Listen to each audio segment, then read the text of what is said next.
No Zoom tonight. No Zoom tonight. All right, sweet. All right, it is 6:32. I will call the July 10th Planning Commission meeting to order. First order of business is the Pledge of Allegiance. Pledge allegiance to the flag of the United States of America, and to the republic for which it stands, one nation, under God, indivisible, with liberty and justice for all.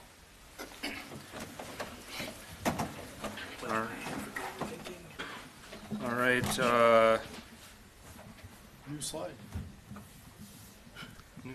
New slide. Well, we got roll call in there. Present is Peter Demuth. Darren Brown. Keith Grover. All right. And then roll of Planning Commission.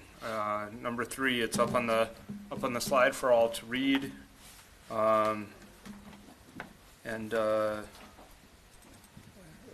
Essentially, for those who are new here, it's there on the agenda or up on the slide. So, item 4, oath of office. There you go. Keith, if you read that. Well, yeah. You know, usually try to make this comfortable.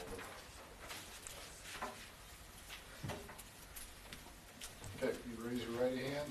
Just repeat that behind me. I, Keith Grover, do solemnly swear or affirm That I will support the Constitution of the United States and the Constitution of the State of Minnesota, and that I will discharge faithfully the duties of the office for the City of Dayton as Planning Commissioner in the counties of Hamilton, Wright, State of Minnesota, according to law and to the best of my judgment and ability. All right, thank you.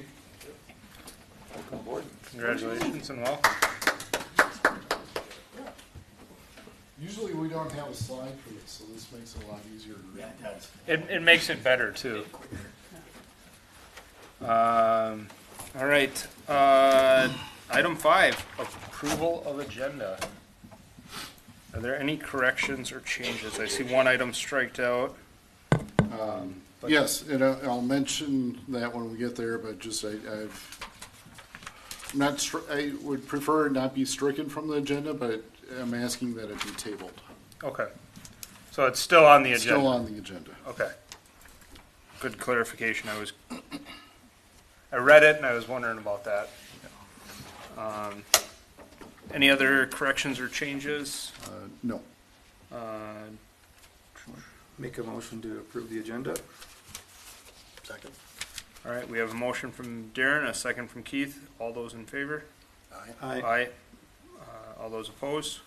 Motion passes 3-0. Next up is election of chairperson, vice chairperson, and secretary.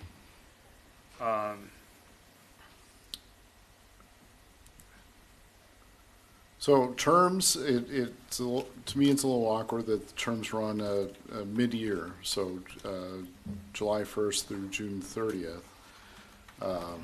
So with that, every year the intention is to elect new officers. The current officers, Peter is chair and Darren is vice chair, and we do not have a secretary.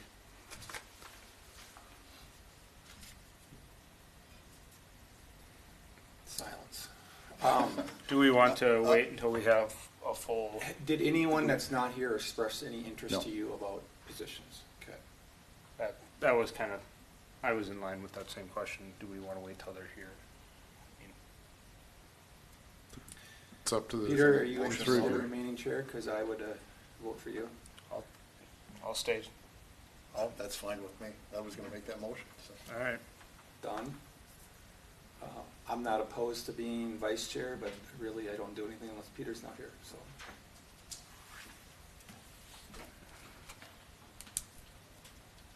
Keith. Your secretary. Make the new guy do it.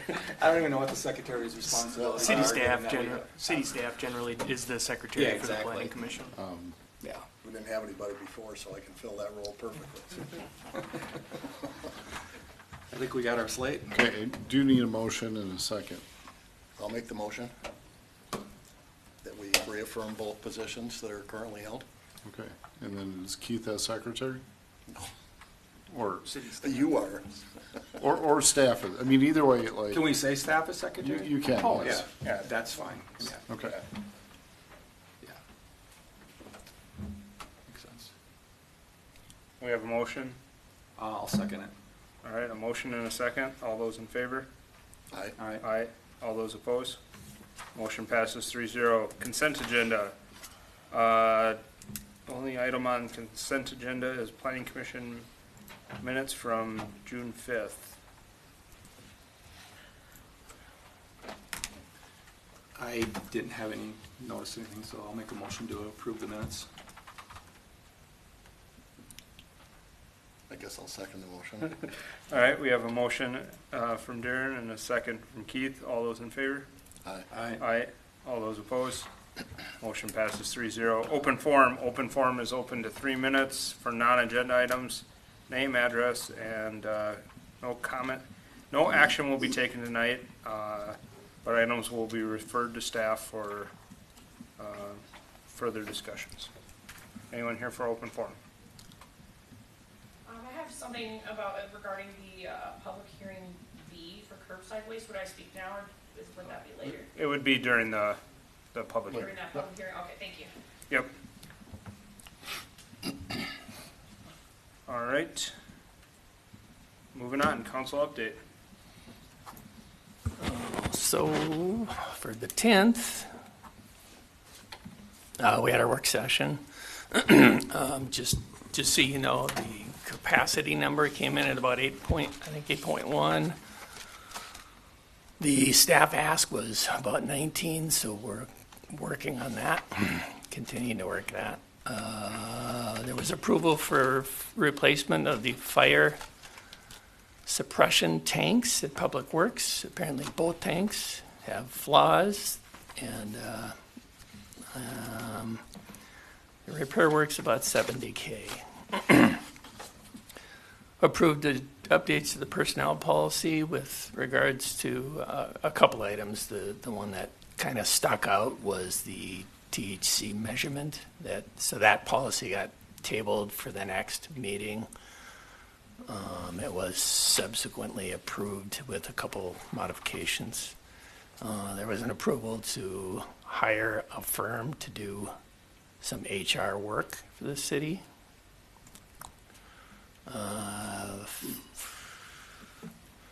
Next meeting, there was the telecom concept plan.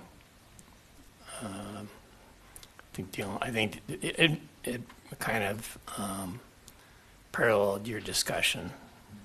There was a little bit of talk about correcting the gravel use ordinance. And then we had a planning commission appointment.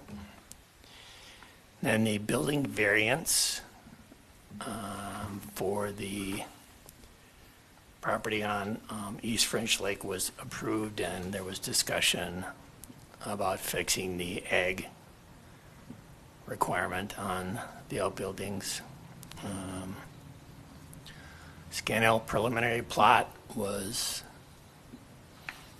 approved. The TIF was not. Then there was, I want approval to go out for plans and specs on the East French Lake Road mill and overlay. And then there was another budget discussion. That was it.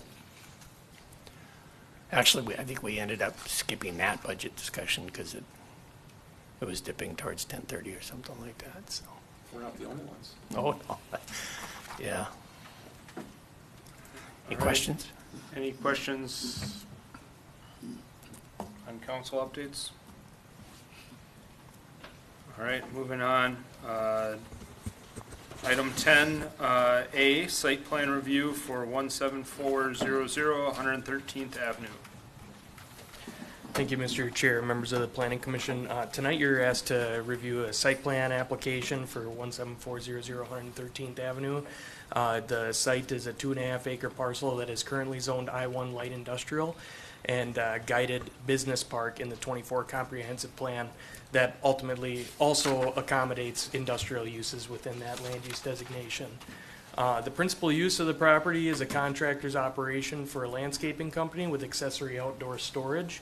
The outdoor storage has historically been legally non-conforming and is not proposed to be expanded, or actually in reverse, it's proposed to be reduced to a certain extent in connection with this site plan review. This site plan review is a little bit different than the other site plan reviews that you have seen, mainly because site plan reviews are typically accompanied by a conditional use permit or something like that, which would trigger the public hearing requirement. Straight site plan review application does not require a public hearing, even though it is listed as under the public hearing titles. This was not posted for that. The applicant is proposing paved parking, 780 square foot building expansion, and then longer term, the 3 accessory buildings on the north side of the property are proposed to be removed. And that's kind of in connection with a separate city project that I'll get into a little bit too within this. So as I said, the proposed building addition is the office space here to the existing building that is located behind that. You see this is the south elevation of what you would see when you access the site. The proposed material is dry stack masonry with metal shake roofing material, which is consistent with the I-1 district requirements. The applicant's also proposing 5 parking stalls to be actually delineated on the property. There has not been identified parking on this site as of recently, and that probably as of less recently as well. Then the applicants are also proposing to add what would be considered a skirt to the building of new dry stack masonry that would be matching of the new office space as well. So the applicants have proposed an improvement to the existing warehouse or shop that is on site. Up here in the bold, you'll see that this is the code language that requires all non-residential building construction and expansion related to new development or just expansions in general require review by the Planning Commission and City Council, verifying consistency with a couple of findings that are on a subsequent slide here. As I mentioned prior, city staff has been working with the property owner regarding purchase of a portion of the site, be the eastern portion of the site, and it is anticipated that the property would be split by way of either an administrative subdivision or platting. I think that staff is planning to bring this for a preliminary plat in the future. Because it is still early in the process, the owner would utilize the entire property until that purchase occurred, and then the platting is complete, and then the city, upon future review following the platting and sale of the property, the city could review a potential limited use agreement or something like that for the property owner to continue using that property until the roadway is built. And that's not being discussed tonight, but just something to look forward in the future. This is kind of in connection to a future project.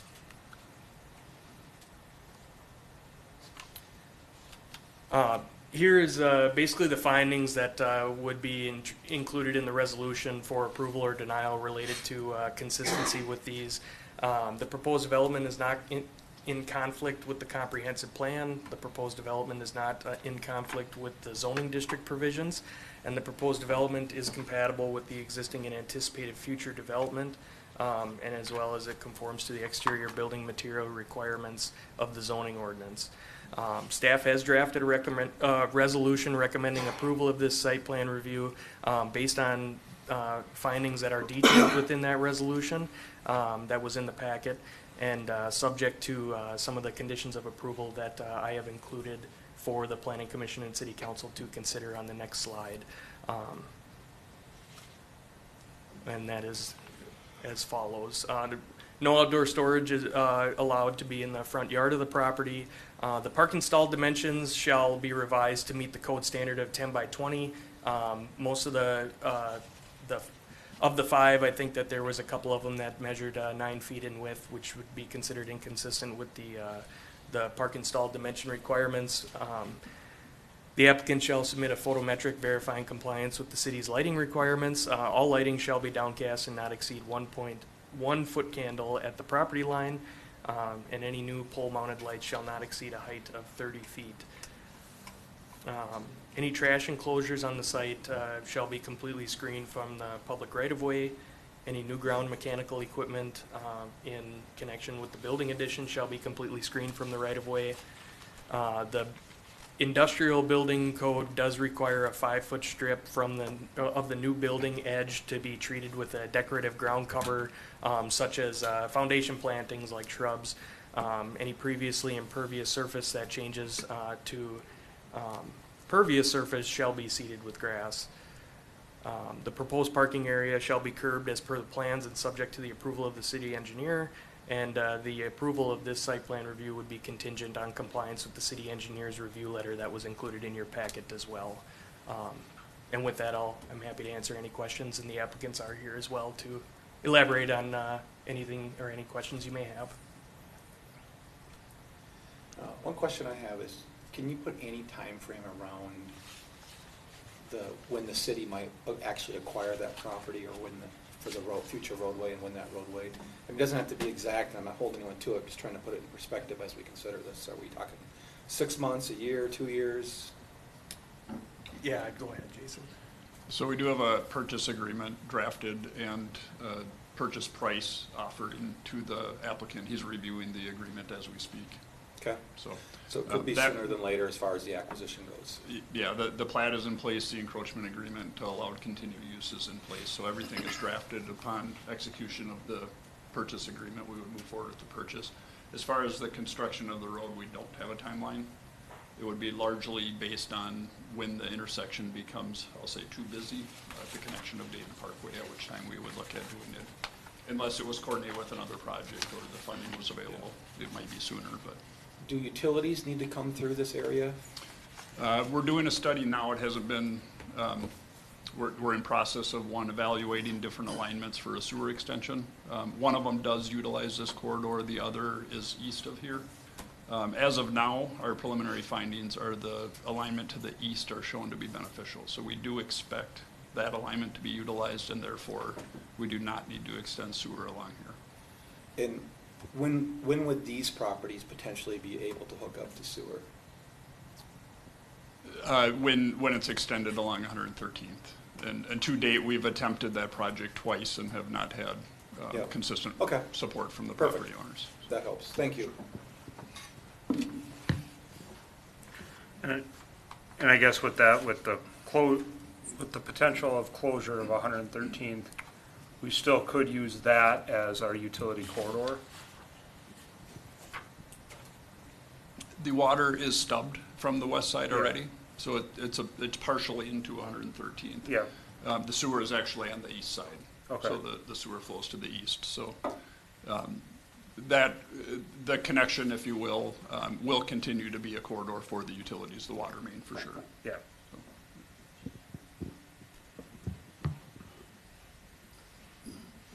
I have a question on the outdoor storage. Sure. What falls under that purview? I mean, do tractor trailers fall under that, or containers fall under that? Because both of them are currently there in front of the building.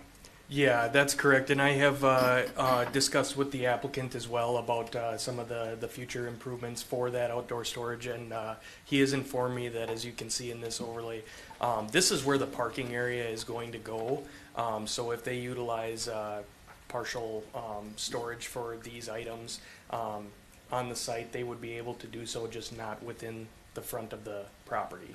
I have been informed by the applicant or the property owner that they are planned to be removed from the site.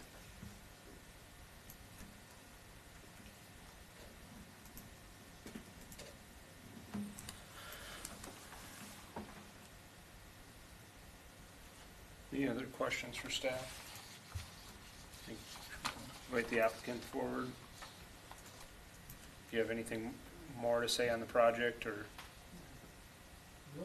any questions for the applicant that we may have? I wouldn't say it's a question. I'd just say it's a suggestion.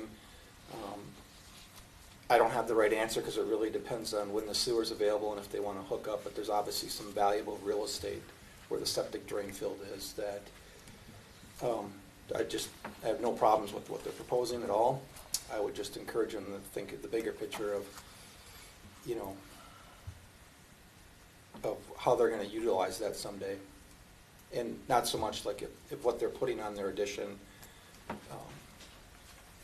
you know, I just want to make sure that in the long run, you don't regret that because you know, the septic field's gone and you'd want to do something else.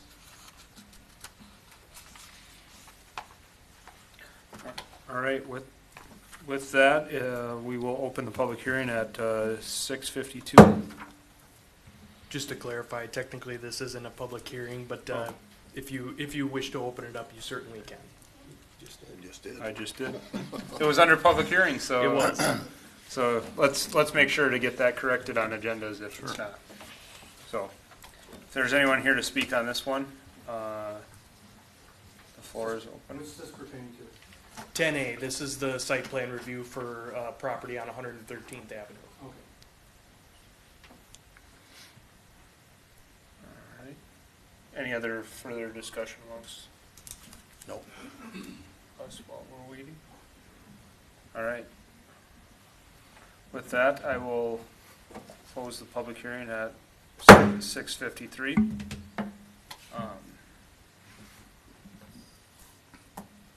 So we have conditions with no outdoor storage in the front yard, some parking dimensions, city lighting, pretty standard, trash enclosure.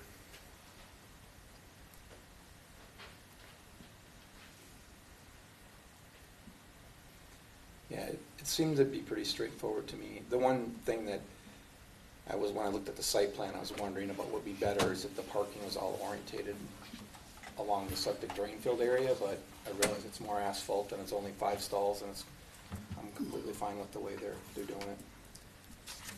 And I think you bring up a good point, Commissioner Brown. The one thing that was discussed when looking at the design of this site was how to try to meet those setbacks for the parking area in the anticipation that future roadway is going to be created. So that was kind of part of why it's tucked to the west of that.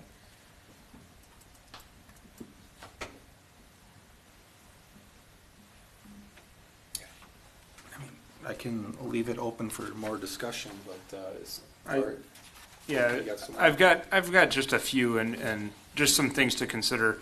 So currently, the property has one frontage road.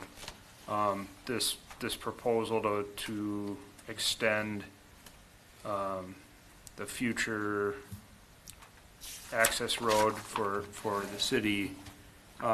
If we go back to the conditions that were up there, condition 4, trash enclosure, just so we understand what that means.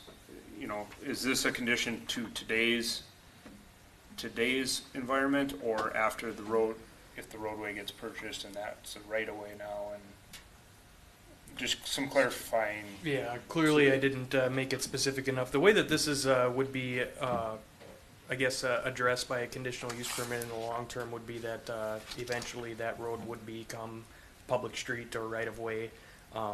So the screening from that side street would be a requirement. So we've got At the the time the road is built. So we've got the trash enclosure, we've got the ground mounted I'm assuming it's HVAC equipment.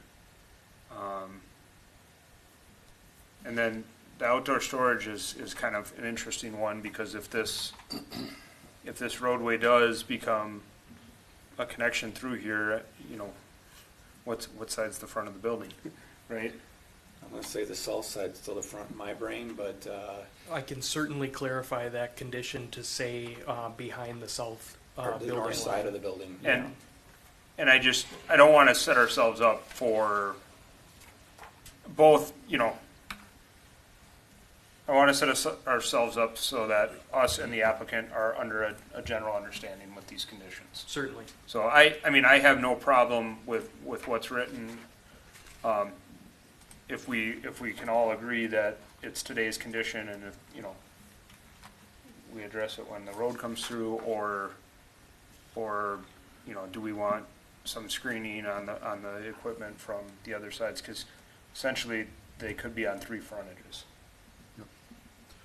It would be, I mean, this is the time to change any of the conditions that are written up there. I mean, once the road is built, this is now, whatever happens, let's say this becomes a non-conforming use. It's still there, it's allowed to continue. Right. So there's currently no CUP in place for outdoor storage, it's just non-conforming grandfathered in. Correct. Because if Which this, if the plan, if the real plan is to put this road, I mean, in my mind, if the plan is to put this road through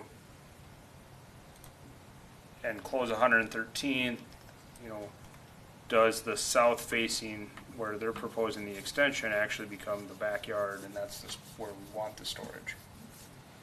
Just the way what I'm thinking about is, Yeah, I would say the front yard is where the main entrance of the building and the address of the building, which is still going to be 113th, even when it closes. If that makes sense. I follow what you're Yeah, saying. yeah, It's okay. just there's, I didn't have I a could heads see up. the other Yeah. one being the front yard Yep. too, but yeah, I mean, I think it's more declaring what we think the front yard is. So like Peter said, is everyone's on the same page, yep, because that's the most important thing for the applicant and staff when it comes to the future.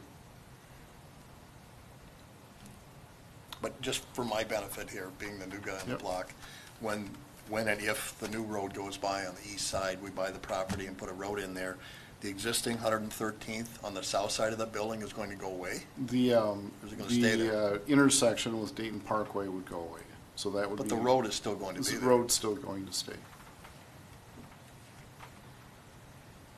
So then they would be, I guess that's why the discussion, then they would be exposed on two sides. Three sides. Or three sides, yeah, And- potentially, Yeah. from the back, yeah. yeah, the north, the east, and the south, Yeah. which is, and that's where my head's at is, Yeah, it's a tough site to screen in the sense that it's narrow to begin with. You start overly screening, there's no outdoor storage left.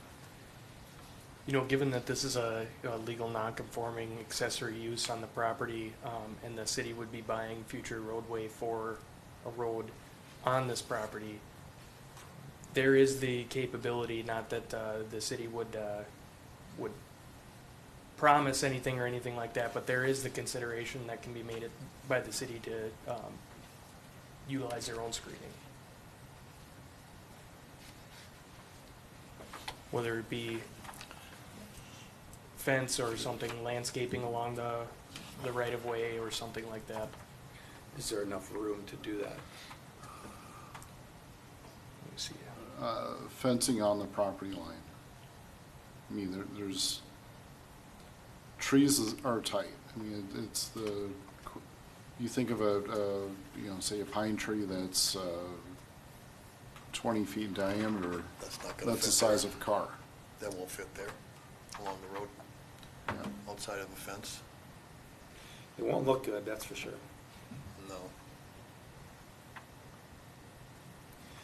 no. Shorter shrubs might, 6, 8 feet tall. That doesn't. The difficult part here too is we have an applicant doing an addition, Yeah. and we're all speculating whether the city, I mean, it seems like everyone's working together, and it might happen, but it's not conclusive yet. Correct. How do we draw the line between these two events for this action tonight? I would say what is the concern that the commission has that, essentially what is the problem that we're trying to solve? And I guess my interpretation is we have outdoor storage, we don't know what the outdoor storage will be. And without that, we don't know what the appropriate screening method is.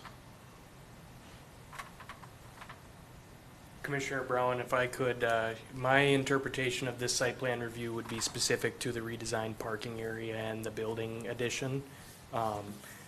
My understanding is that the applicant would have brought this forward regardless if that roadway was going to go in or not. And if I'm thinking about this from the city standpoint, if the city is going to create a potential visual nuisance by installing a roadway in that area, there could be means for the city to mitigate that nuisance on its own property rather than addressing the outdoor storage area that's currently not a part of the specific site plan review, though it is on the site. So that's kind of my thoughts on that.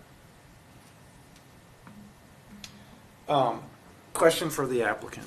So you might have to come forward. But what's your timing for this? Because I guess where I'm going with this too is if you have say in the next month, you're going to make a decision on the city's purchase agreement, one way or the other, we'd hate to approve something and then you're stuck with trying to figure out the city and all of a sudden the outdoor storage is an issue, people change their minds, whatever it might be. And so my point being is if we don't have to take action on this time, maybe it's not a bad thing to table it and let the purchase agreement play itself out and then come up with it. Yeah, we'd like to move forward by September, to get this thing closed before winter. I don't want to do a winter project. And as far as the screening, we talked to the city a little bit about the screening. And the city, I don't know if we agreed that the city would take care of a lot of the screening. Makes So sense. as an applicant, we don't have to look at the traffic. That, Right. the city's kind of creating it. Right, you want your stuff protected too, meaning Right, fenced. right. Because now it's got a lot of natural barriers.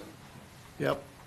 And as a landscaper, I can work on some landscaping in the front and get some deciduous conifers in there, do a little screening, as I would like to. Just to spruce it up a little bit. Yeah. Do you have a preference on whether we wait on action on this tonight? I would prefer to move forward with it. We Okay. put a lot of work into it already. I think we covered a lot of ground on this. Okay. And the site will be changing. I'm 69 or going to be 69 soon. So I'm selling off some equipment and I'm more or less retiring. So the site will be continuously changing. Okay. And we're gonna get rid of those semi-trailers, and there's like 5 sweepers there. They're all gonna be sold. Okay. So the site will change. Okay. But I guess we're back to the screening, and I don't know what we decided on that, other than, No, there was no decision or official understanding made between the applicant and city staff. We were just offering potential options in terms of what to look towards when that road does get installed. So yeah. we didn't come to an understanding, but we do know what the options are. Yeah, I guess we're looking at the city is the one that's coming into play, that they should take care of the screening. And that's kind of where I was leaning with this from other properties that have come forward. Other properties have come forward, we've requested additional screening when they're adjacent to 2 roads and so when we put in a roadway, we should be consistent to what we hold our Yep. developers to. From this applicant's standpoint, I have no problem with with the project as proposed. It's the city's got some other plans with this land, and how do we marry the two together, right? Yeah, right. Yeah, so it would make sense that, what's causing the problem is when the road is put in. Yep. It's not, Yeah. you don't need screening right now. It's really a problem that the city is creating when we put the road in. It make more sense to solve the problem at that time versus today, but today is when you've got, this matter that's up to now. We can figure it out later. Yeah, I'd like to move forward with Yeah. it, but I think this is a small detail Yeah. about the screening. Does it matter if it's a conditional use permit versus an interim use permit? And can we tie that interim use to until the roadway goes in? I'm just thinking about a different avenue, because once that roadway goes in, assuming you may not be a part of that business anymore, Right. Yeah, so they may have a change of use and want to park on the north side. You know what I'm saying? Or something along those lines. we'll have to solve that at that time. So right now, it's just the site plan that's under consideration. I think what Peter was getting at was, could Instead of you can we review- tie an interim use, Oh. to an interim use permit with the roadway versus the conditional use permit that is there This- forever? So there is no conditional use permit request tonight for Okay. this application, and because it's an existing legal nonconformity, we cannot force Okay. the interim use or conditional use to Okay. move forward. You Okay. know, so let's say the whole site gets, Tom retires and doesn't find a buyer right away, the whole site is cleaned up and for a year. Then the outdoor storage is gone, it's no longer Yep. grandfathered in, someone else comes in, wants to store stuff there, they will need their own permit for outdoor storage. Okay, And so that starts the process over. I was, through the process, I was. I think that's where you're going. Yep, Yeah. yep, okay. My suggestion earlier too is that because it's like a 50 by 60 building, 3,000 square feet, is that and I'm assuming it's a little older building, but it can last a long time, but when you hooked up for public water and sewer, that building could potentially, obviously have to be demolished and moved to the front of the lot where the septic system is, and it would create even more potential for other uses. But right now, the building's in the middle, so you're gonna be stuck with an empty front yard someday when that sewer gets connected, but Right. you can right. solve that problem in the future too. Yep. Okay. Yeah. So tonight, we are kind of ignoring the city project, is Yep. my understanding. I mean, Yep. Yeah, I guess the only suggestion on the conditions, if you want to define, I gotta open it up. Or, no outdoor storage is allowed in the front yard, if you want to define what the front yard is. South of the building Yeah, wall. the or it's south of the 113th. building wall to 113th. Sure. I mean, that's how the site is today, so we kind of got to base it on how it is today. Yeah. I guess I got a question on the site plan that was included in the packet. There's a retaining pond shown in there, potentially where the roadway is. Is that an issue? Is that? That's temporary. Yeah. Yeah. So ultimately, when this road's built, we expect probably the northerly half to even 2/3 of the water can be collected and brought further to the north up by Dayton Okay. Parkway. At that time, that pond would go away, go with the rest of the water, and then be treated with Okay. with the public water. Okay, so it's, yeah, that works.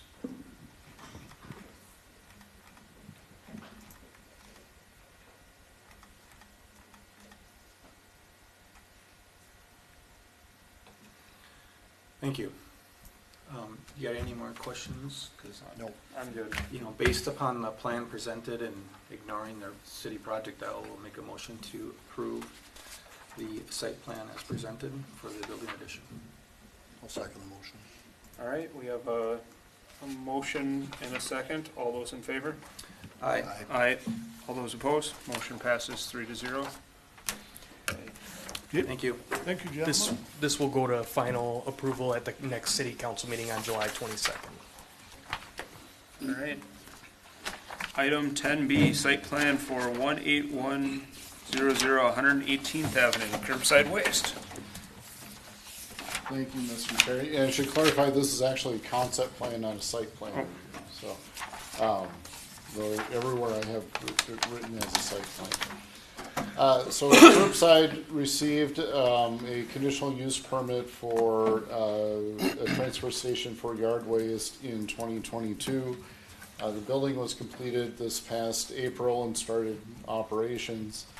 Since that time, the Curbside is requesting to add additional waste, which includes construction and demolition debris, municipal solid waste, and single stream recycling. So I believe that's food waste. Food waste, yes. They are not proposing to make any physical changes to the site, so currently there's I'm going to refer to it administrative building and maintenance shop, and then this is the transfer station. There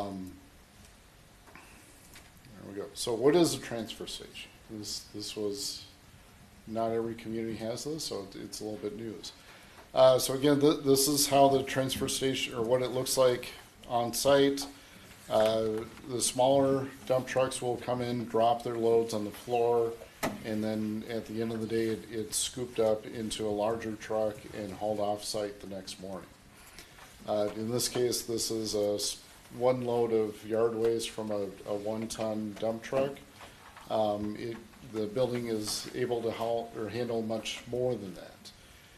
If there are additional wastes that are allowed to be on site, the applicant has said that they will build bins against this push wall. and they can add clarity to this, is then dump the specific weights into a bin and then into the awaiting truck. With this process, it's fairly complex. So the first part is a concept plan. With the concept plan, it doesn't have the level of detail that you would have with a conditional use permit or subdivision. It's intended to solicit comments from the commission and the council if you have any recommendations or oppositions to anything specific, or really anything that would make the permit application a better application. After concept plan, this project is required to go through an EAW process, so it's environmental assessment worksheet. This is required by the Minnesota statute. That process is about a 12 to 14 month process. It goes through the Environmental Quality Board that serves as the local government unit that takes action on the EAW. So it is, in this case, it's a bigger project. It's not the city that reviews the EAW. We would participate in it more as similar to like a public entity. Depending on what the EQB's ruling out is on the EAW, this project would still need to amend the city code to allow other types of transfer stations in Dayton, and then obtain a conditional use permit for the transfer station in I-1 district. So currently the city code only allows yard waste as the only type of waste transfer station in the city. With the conditional use permit, and with any conditional use permit, these are permitted with conditions, and so the conditions are intended to mitigate any potential nuisance factor. So in this case, I'm using the example of the nuisances as visual, noise, odor, litter, and traffic. So with the visual nuisance, there is no change to the building. It would look the same today as it would years from now with different types of waste. With the noise, my understanding from the application is that there would be, if they're operating at capacity, whether it's capacity in yard waste or capacity of other types of waste, there's still the same number of trucks. With odor, there's different types of waste that are going to produce a different odor. With litter, it's kind of the same thing of, yard waste, generally speaking, isn't going to be caught by the wind and fly unless you have bags or such that's in there. If you have other types of waste, you may have, they may be more prone to wind and litter. And I mentioned litter, and then traffic, again, if the site is operating at capacity, there should not be additional traffic depending on, with additional waste. The applicant is here to answer any questions that the commission may have.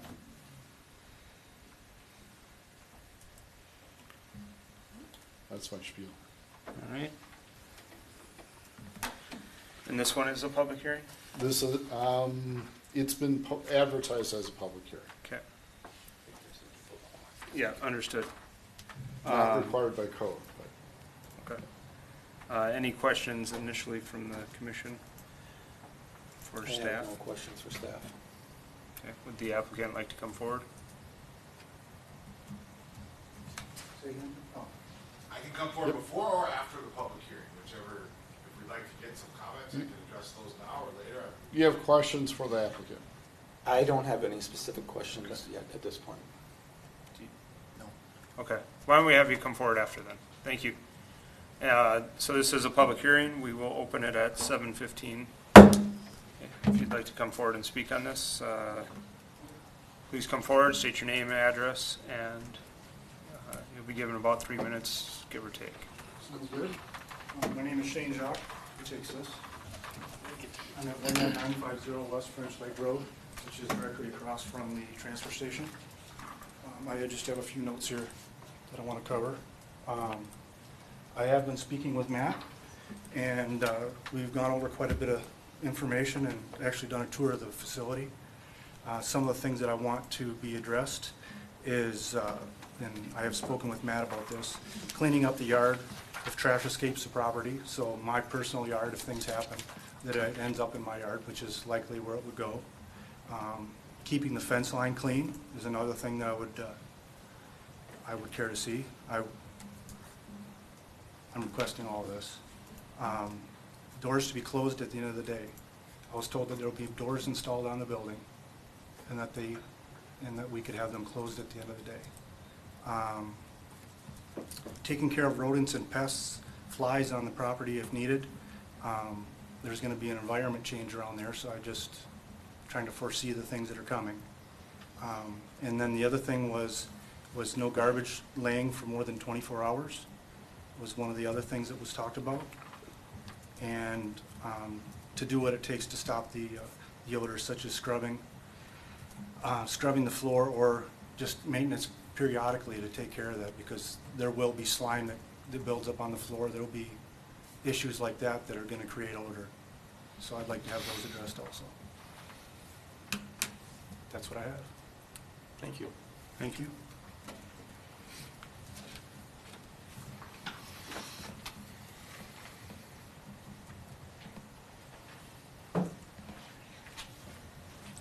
Thank you.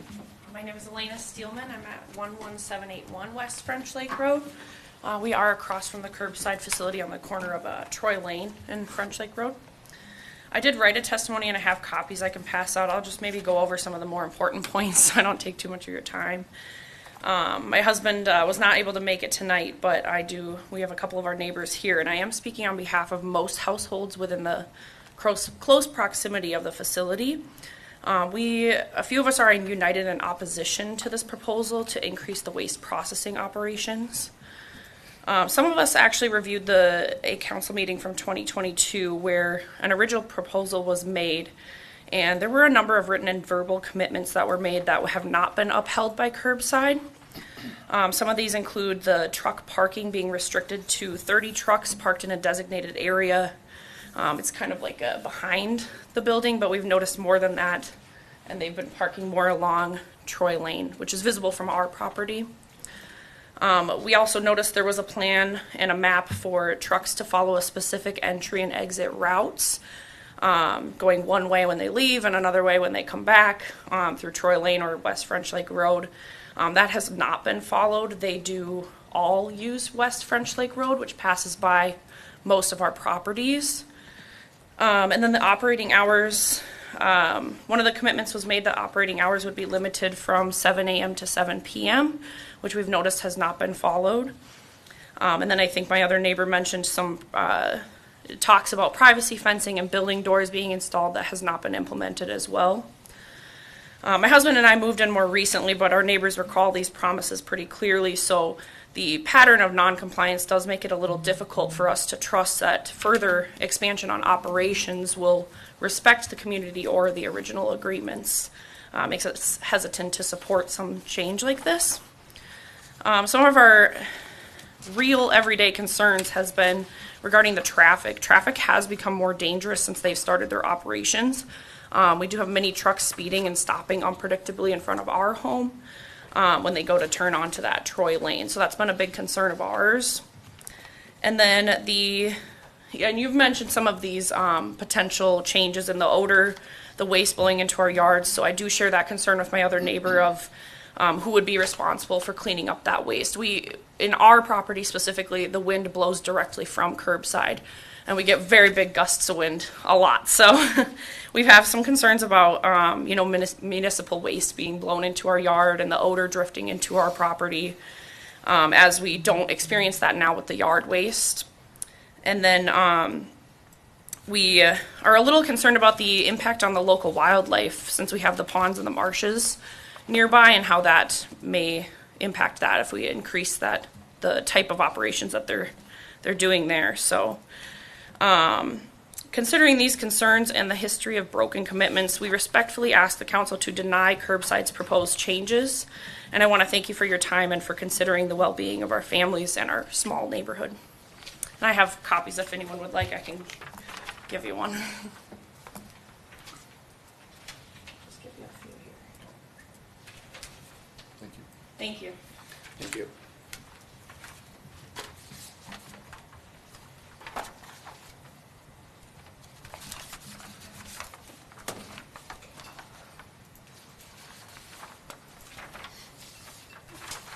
else like to come forward?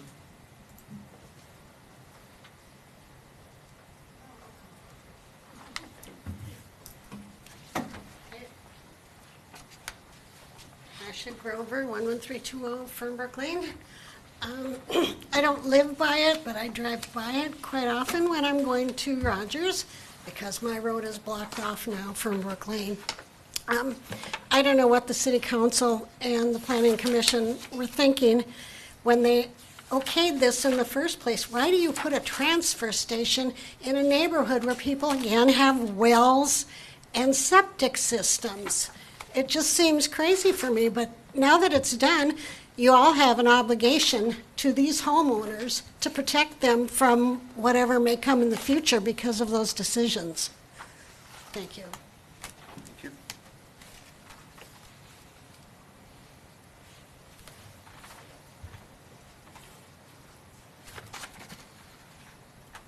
All right. Anyone else would like to come forward? Yeah, Tommy Cusick. 11870 West Front Lake Road. I also live right across the street from the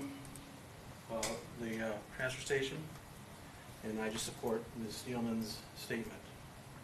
Just wanted that to be on the record, okay? Thank you. Thank you. Thanks.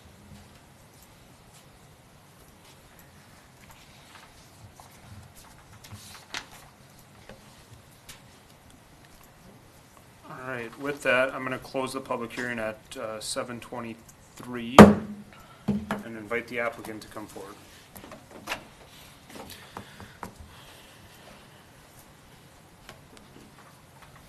Good evening, Chair and members. My name is Matt Herman, Chief Operating Officer of Curbside Waste. Grew up in Dayton. Once served on the Planning Commission here, actually, in the early 2000s. So Dayton has been my hometown for my entire life. My father still lives here. My wife and I live in Rogers. The owner of our company raised his family in Dayton, so we have pretty strong ties to the community here as well.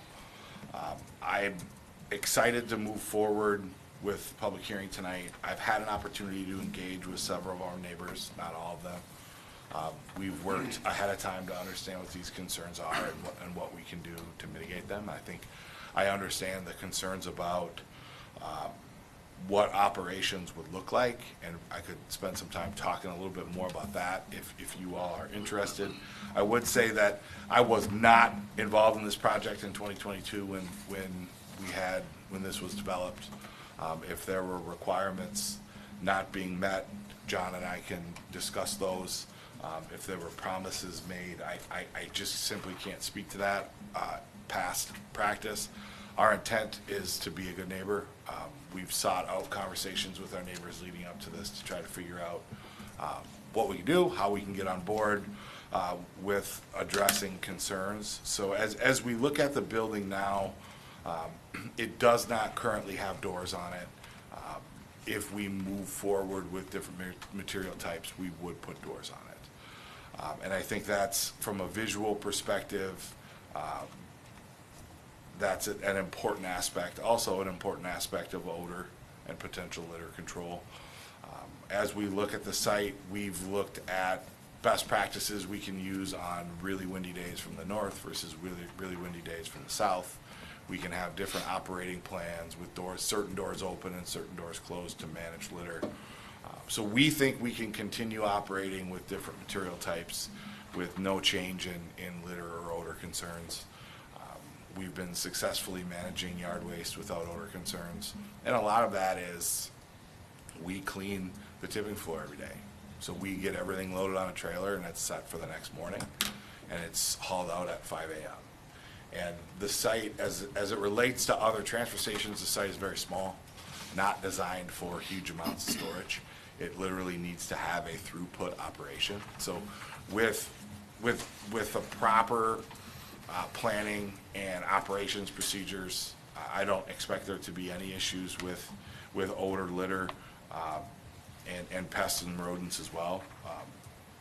We do have a team that's on site. When we have, in our industry, there are times that we have things that fall out of trucks and we pick them up. and we clean our site regularly, we clean the fence line regularly.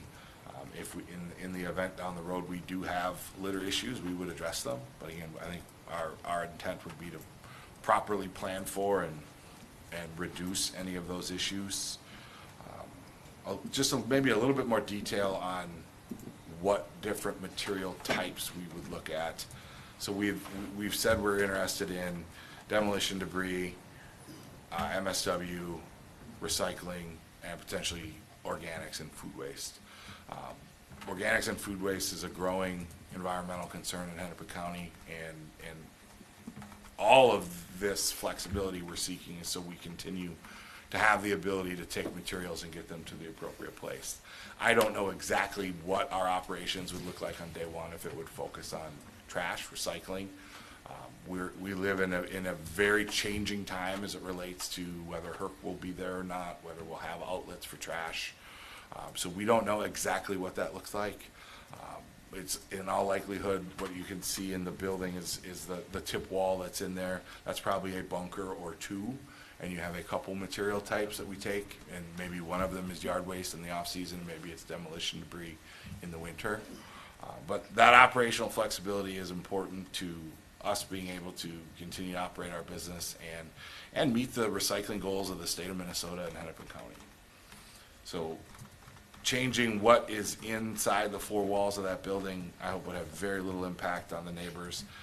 I understand the neighbors' concerns, and as we have with the ones we've been able to connect with, we'll connect with additional neighbors that are here tonight and try to build better lines of communication and make sure we can address issues. So in talking with a couple of the neighbors that were here tonight, we did address our team today about, and last week, about some speed issues and noise issues related to trucks.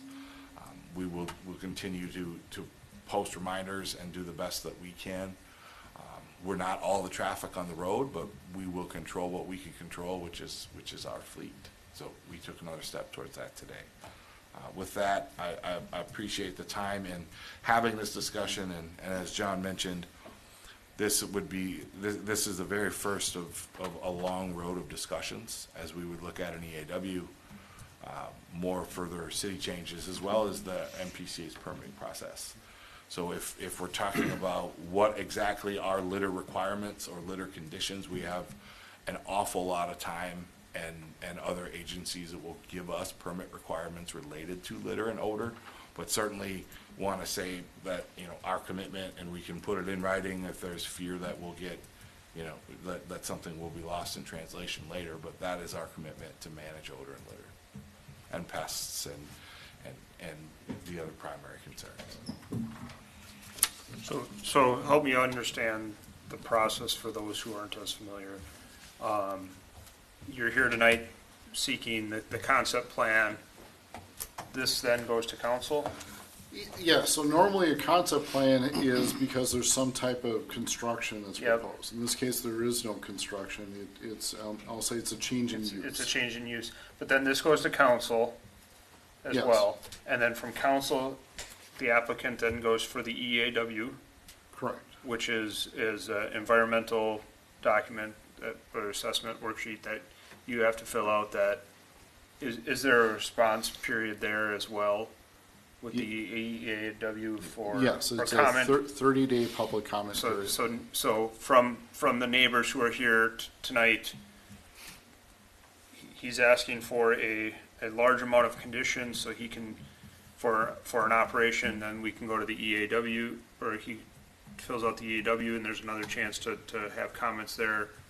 And then what's the next steps after that? Then it's an ordinance amendment to allow a transfer station of the different types of waste in Dayton. And with the ordinance amendment, we would have another public hearing? Correct. And then we could refine with that ordinance amendment, we could refine what is allowed at transfer stations in Dayton.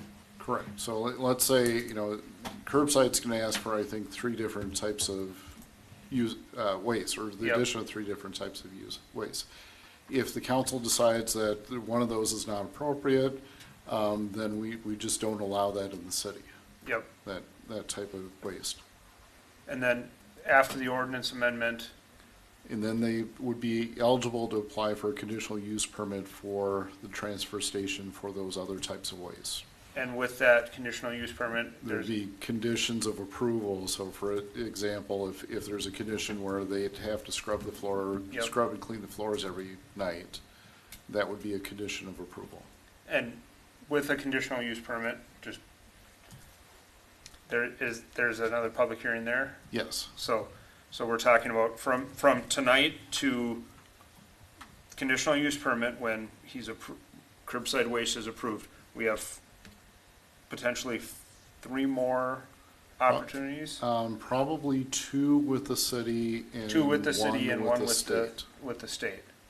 There would be another with the state through the permitting process as Okay. well. So, So there'd be a minimum of 4 more.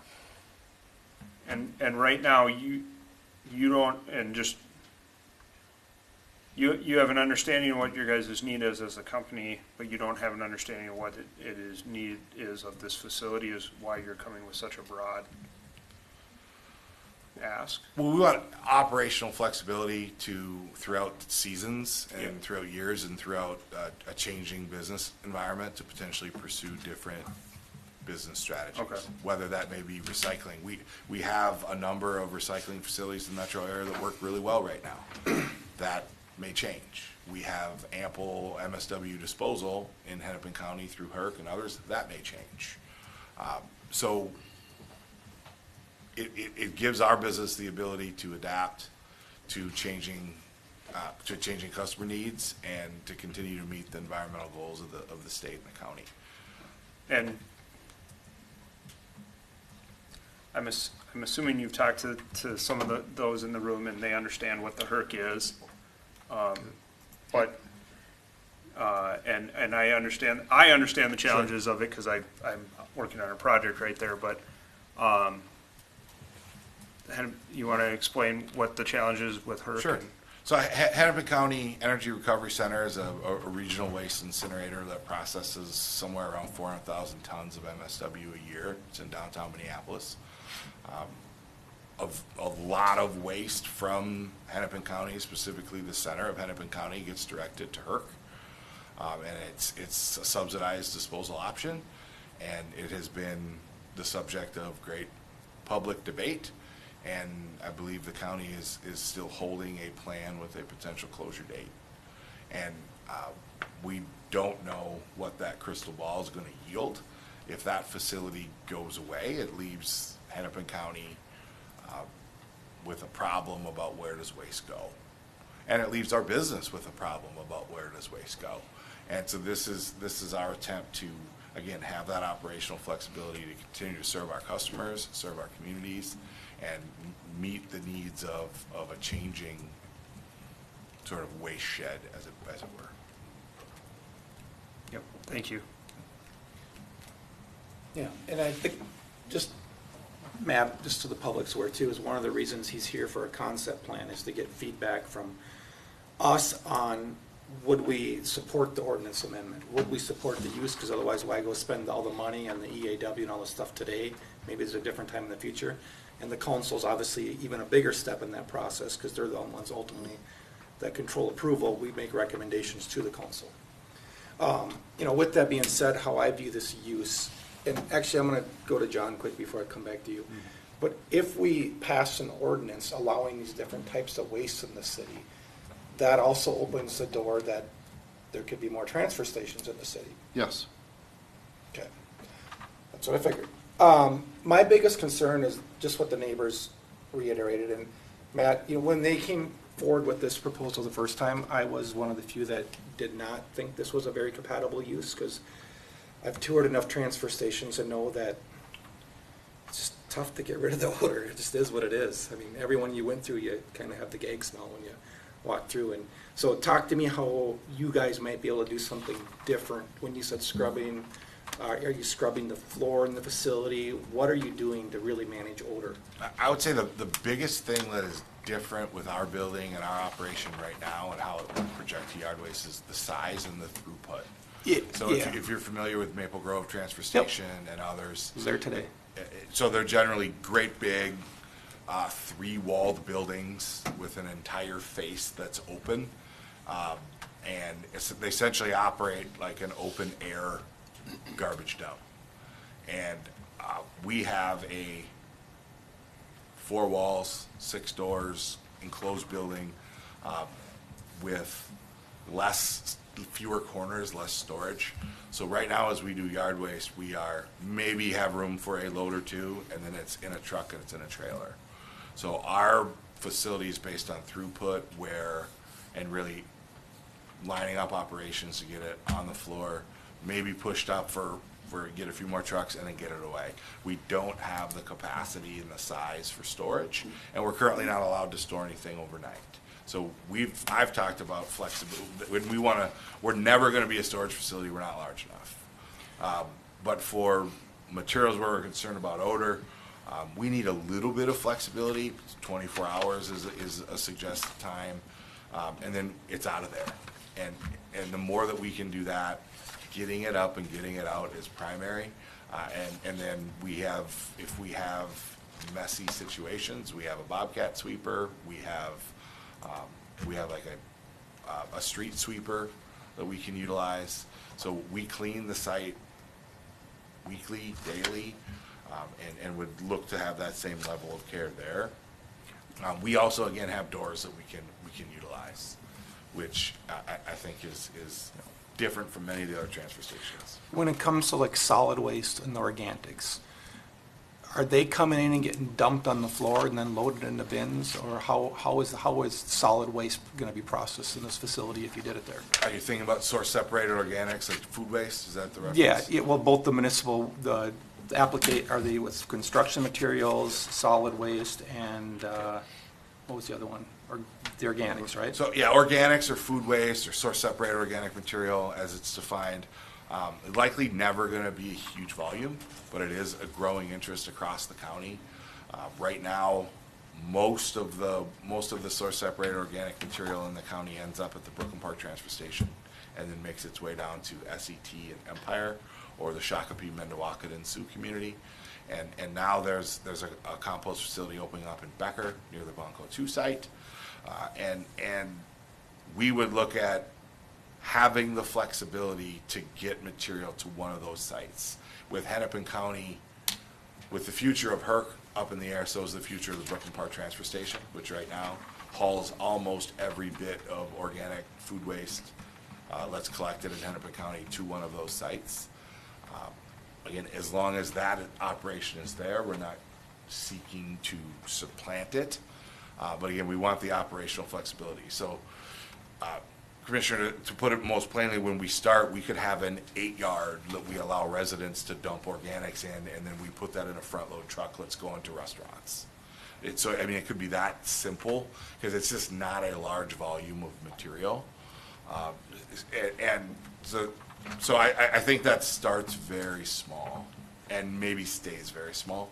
How about the municipal solid waste? How would that get processed in the building? So in the same manner that yard waste is now, we would create bunkers, and we would be dumping trucks, putting them in, and load them up and get them out. So when our trash trucks leave, and I think today we had 24 trash trucks, when they leave our site, they are, they may be going to Big Lake, and they may work their way up, dump at Elk River, work their way back, and then it would be that final day, that final dump of the day, dump it, load it, get it ready for a truck. So we have, if HERC is there, we're working our way down, we're dumping there, and then maybe working the way back and doing that second dump at home. So from a traffic perspective, what I think is important to delineate there is it's the same trucks. Right? That truck was leaving and coming back, regardless of whether it went to the transfer station and dumped a load. And right now, as John alluded to, if we stick with just yard waste and we want to utilize all the capacity, now we would seek, waste management and other vendors to come bring their yard waste in. So now to get those extra 30 trucks of yard waste might actually have an impact on traffic, where if we're continuing to manage the existing orange and white fleet that's parked there and spends the night there, that's where we don't anticipate any impact on traffic.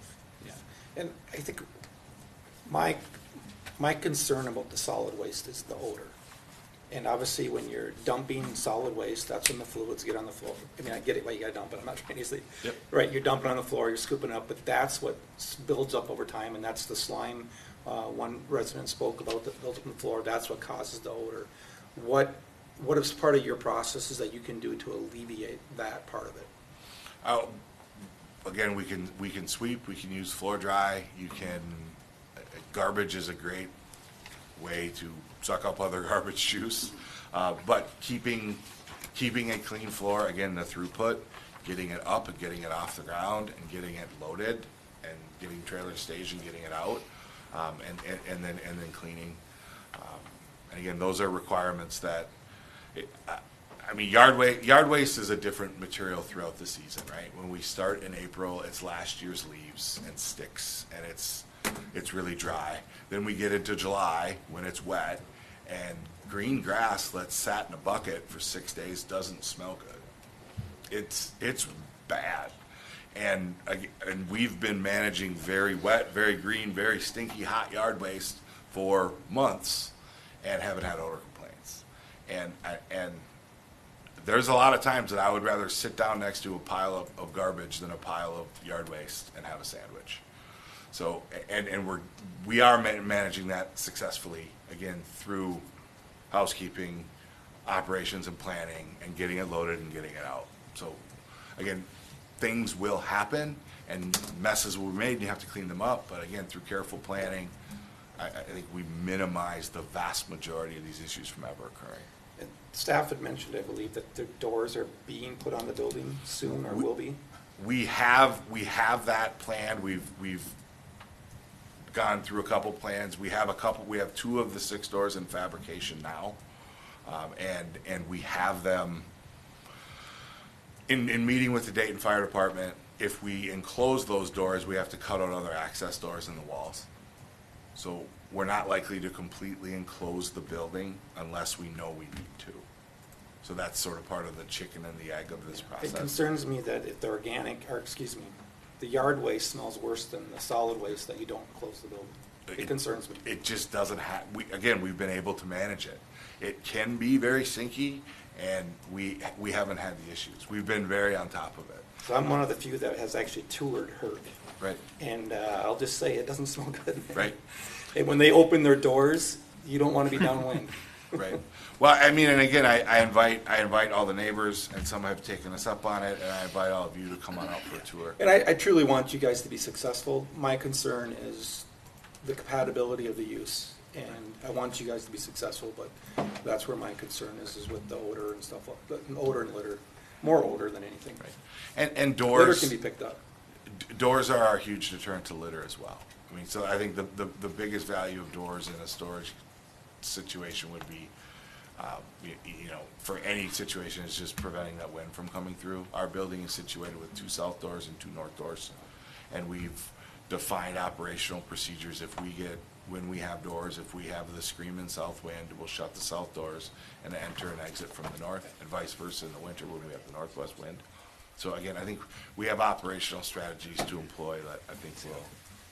So I'll let the other commissioners speak here, but just in general, at this point, I'm not ruling it out, but I'm not as supportive of the solid waste or the organic recycling. I could get behind the construction material.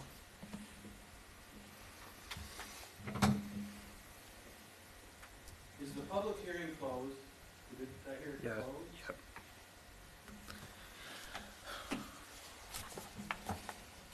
Keith, do you have any thoughts, questions for the Well, applicant? I have a couple of questions, but I agree with Darren. Had I been sitting here when this was first proposed to be in the city in the first place, I would not have been comfortable with it being there to start with, just to be honest.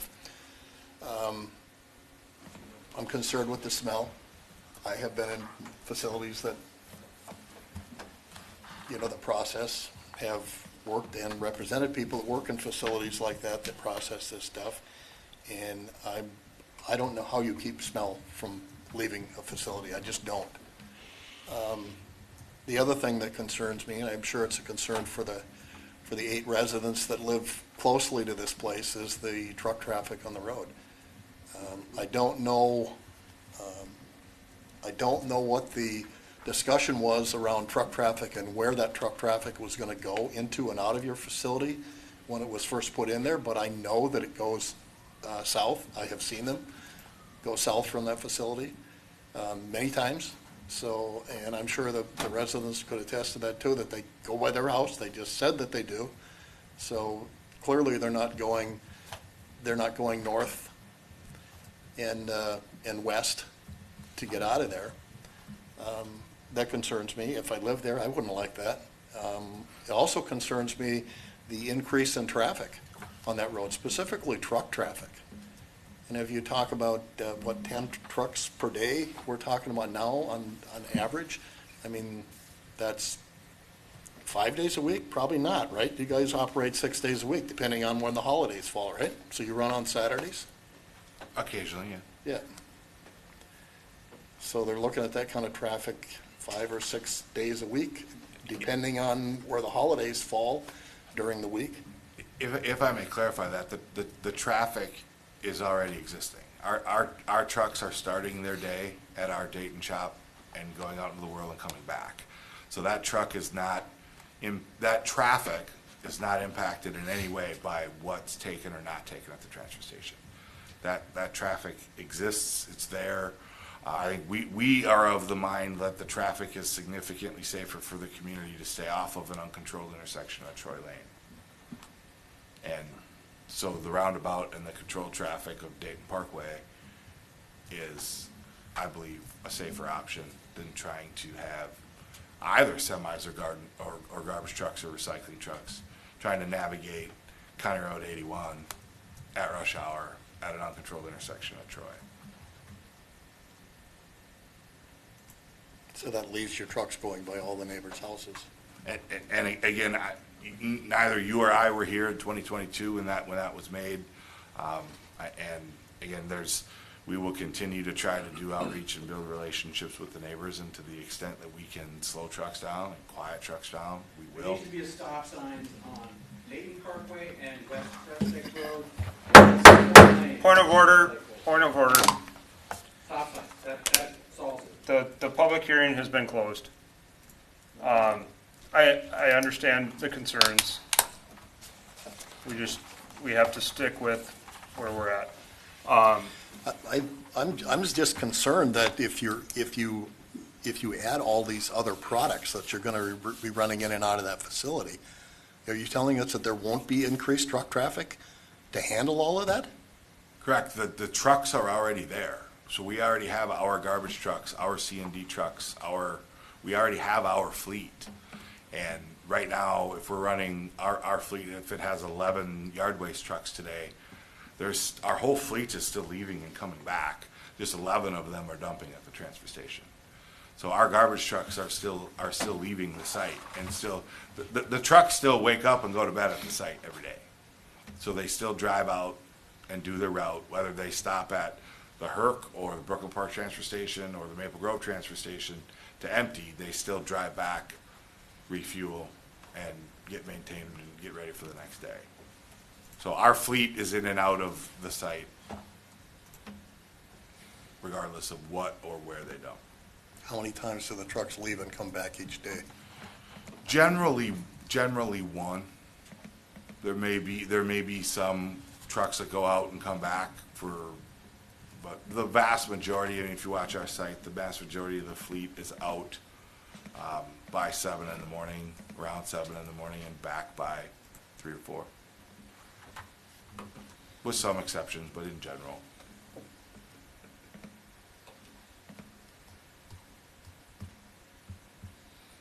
Any other questions at this time? No. I don't, I think, I think the only one I would echo that may alleviate some of the concerns of the neighbors and the traffic is just take a look at the pattern and the route.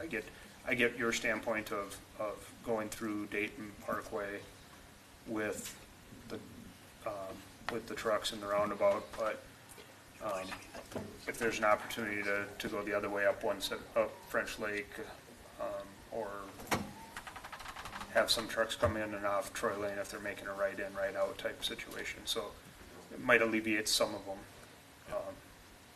from that standpoint. I think with that, I think we, Yeah, I guess the question to make sure the applicant has is, just this, obviously you want to feel out how comfortable everyone is so you can make wise decisions. Make sure that I think you understand where Keith and I stand. I think, I'll let Peter speak for himself, Yeah. but I know that Paul Crossland's not a commissioner. I don't know he didn't have any comments on this, did he? He did not, so I thought, yeah, I was going to share those, but he didn't. I was going to talk a little bit about the use, and as we looked at, as I recall looking at this back in 2021, 2022 when it came forward, we had a lot of discussion about the yard waste, and we said, what's the difference between the yard waste here and the site over off of Maple Grove Parkway and 610, and this is enclosed, it's a little bit more maintainable, there's definitely odors that come from Maple Grove, but I wasn't as big of a concern because there was a nearby similar use, if that makes sense, from that standpoint. Construction, building debris, I can get behind that. I can see that one. I'm a little skeptical on some of the other uses. As far as organics, I think there's ways to do organics that similar to what you were saying, that where you have an enclosed bin or something where it's an enclosed unit that houses it. I personally have not been to the facility. I understand what the bunkers look like. Just out of curiosity, is there a way to put a garage inside a garage and to help enclose that smell, that, keep it smaller inside the space? When you talk bunkers. So when we're talking bunkers, if you see the middle picture with the push wall, it would be stacking, the 2,000 or 3,000 pound concrete Legos. Yeah, I'm thinking like similar to like the landscape correct. bunkers. Yep, and creating those bunkers. But a standard design would not have any enclosure other than the four walls of the building, and the doors to leave that inside. And maybe that's something to consider, a not standard one. I don't know what it'd look like. I'm just trying to help both your process and alleviate concerns of the neighbors. So, and I think I would again go back to pointing out that we're operating with materials now that I don't think are causing that issue. And before we build a building in a building and do all these other things, it's really the operational procedures, like get the material moving, like get it on the highway. That's the only way to eliminate odor, right? And that is our commitment, is we're not gonna store. We're gonna move the material through and get it out. And, with doors, and even now, if we dumped a load of garbage on the floor every day and loaded it and hauled it away, nobody would know. We don't do it, but it wouldn't be a distinctly different experience from the street, especially with doors. So there's nearly nothing about the operation changes depending on what's in the bucket that the loader is picking up and loading on a trailer that drives away. Yeah, I think my biggest concern is the odor that's going to naturally accumulate when you dump solid waste on the floor. It's just going to be, concrete's porous, it's just difficult, and it smells. I would suggest that you get doors no matter what. I think that when it came through the Planning Commission, it was presented with doors and all that kind of stuff. I think you need doors no matter what. I went and looked at this site on Sunday and understand what the one neighbor said about the truck parking. I mean, it was pretty full. And so, there's striped stalls there for a reason, and that kind of predicts a little bit of capacity, but there were trucks everywhere, like I got. Right. And so I think just getting that cleaned up, especially if you decide to move forward, by the time you come forward, it would help that stuff was in order. Right, and we are in the process of opening another location and moving trucks off-site, and we're exchanging trucks. We're heavy on trucks right now as we're cycling through some. Because you have a transfer station in Brooklyn Park too right now, correct? No, we don't transfer waste in Brooklyn Park at the moment. Okay. But we have a site in Brooklyn Park and other sites across the metro where we operate vehicles from. Okay.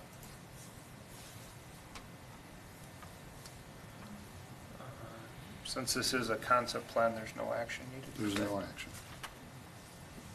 All right. Thank you. If I could just summarize, so this will go to the council on July 22nd for kind of going through the same exercise again. And I'm just generalizing is that there's opposition to solid waste and organics. There's support for construction and debris. And I'm going to say mixed support for organics, depending how the odors can be mitigated. I think it would have to be volume-based too if you say something, because it's one thing to say it's small, but then all of a sudden the world changes and it's huge. You know, we just want to make sure we're mitigating the odor by, instead of just giving you a blanket organics. And John, the one thing we didn't maybe touch on or have in that note there was the idea of recycling. Yeah, we haven't talked about that at all. Single sort recycling, which doesn't pose odor issues. Matt, can you, just for clarity, explain what are the different types of waste in more detail? So municipal solid waste is your kitchen garbage can, and single sort recycling is your recycle bin. Construction and demolition debris is essentially when you tear down the doghouse, or you rip off the deck. And source separated organics or food waste is that component of your essentially trash that is soil paper, food scraps, and it's 30-ish% of your garbage can, something like that. And we're seeing curbside organics collection now throughout the county, throughout Hennepin County, and other programs across the metro area. It has been a major focus of solid waste policy over the last 4 or 5 years, and I think will continue to. In your garbage can at home, you probably average a ton a year, about 2,000 pounds a year for an average family. Organics, you're probably 6 pounds a week, 300 pounds a year, and that's on the high side. So organics are a smaller volume, and when you separate all the things that smell from the garbage, it does have odor. And again, our organics is not a core function of our future business model. It's something that is important, and it's changing, and we don't really know what it'll be. But if we're having the conversation, we want to have the conversation about that. And transferring organics might mean that we have a small two small trucks a day, like kick out, we put it in a roll-off, and we haul it down to the casino. So it just doesn't have the scale of any of the other materials. I mean, recycling is every other week collection, usually in a 65 or 95 gallon container. So half the volume of garbage, in rough numbers. And then obviously yard waste is seasonal. And demolition debris, varies greatly, whether it's independent jobs, homes, construction sites, etc. That's generally coming in roll-off containers. So the single sort recycling, same thing, you'd have a designated area, you dump it and load it, and you're not sorting it, that's why it's called single sort. Correct, yep. That's your other can. That wherever it goes next to, that's where they may or may not sort it. Yeah, so the idea of a transfer station is to the garbage trucks and the recycling trucks that collect material probably get a handful 3-4 miles a gallon. So if we're going to collect recycling or trash in Dayton and then drive it to Shakopee, that's challenging. When you can aggregate the material, get it onto a semi-trailer, get 20 tons in one load, and have a more efficient vehicle, you're reducing fuel use and reducing environmental impact. And again, having the flexibility to get that material to where it needs to go to be managed appropriately.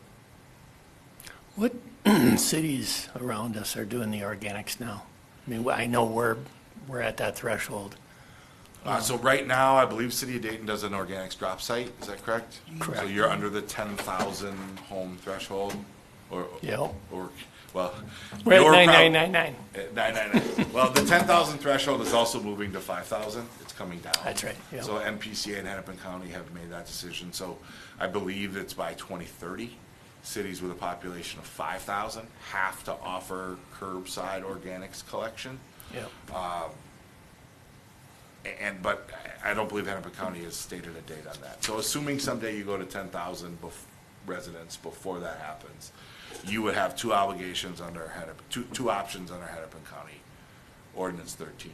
You could contract with a hauler to collect organics, or require through your hauling ordinance that all trash haulers offer and charge residents for organic service. So do you service, like Rogers must already be doing this? Correct, yep, And you service Rogers?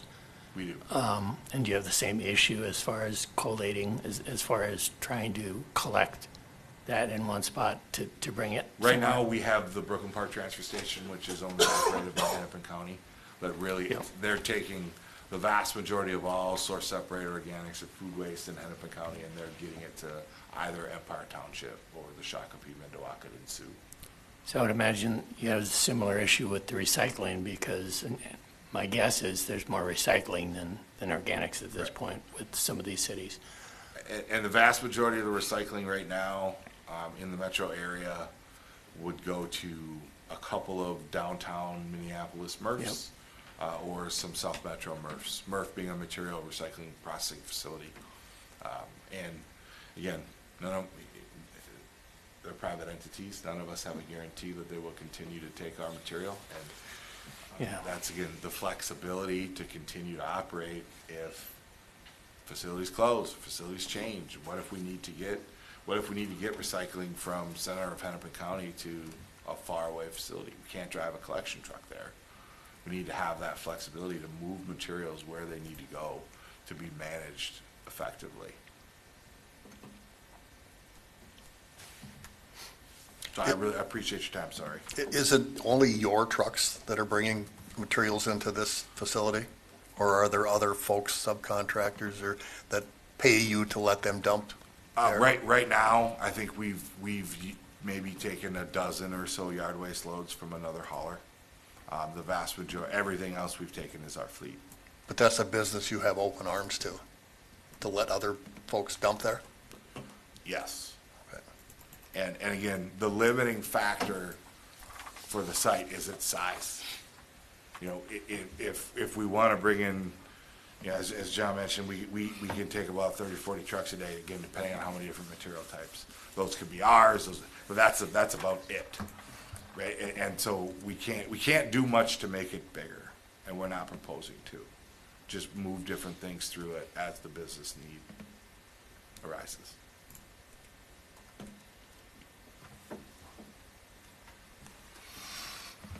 All right. Thank you. Thank you. Thank you. All right, moving on. Item 10C, comprehensive plan amendment, ordinance amendment related to the A3 district. Thank you, Mr. Chair. So again, as mentioned earlier, staff is requesting that this be tabled. The shortest explanation I can give is that I had a plan and the plan changed. So I'd like to bring this back to the Planning Commission in August. Motion to table. Second. All right, we have a motion to table and a second. All those in favor? Aye. Aye. All those opposed? Motion passes 3-0. It is tabled till August 7th. 7th.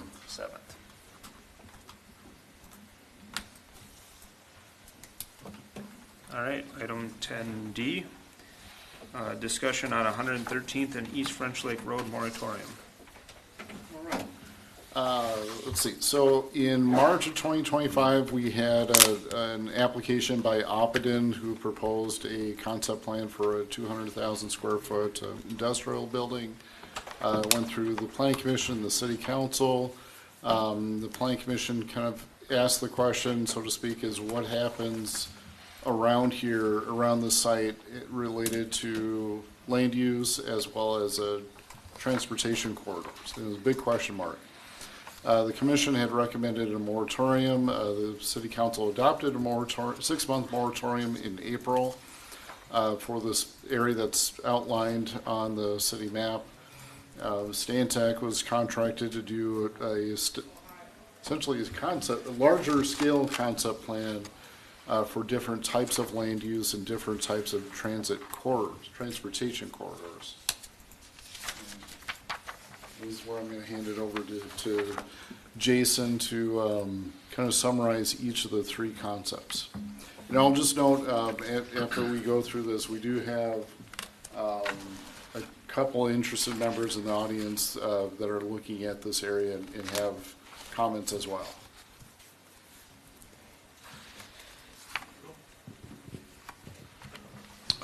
As John mentioned, we were asked to look at the specific area identified as the moratorium.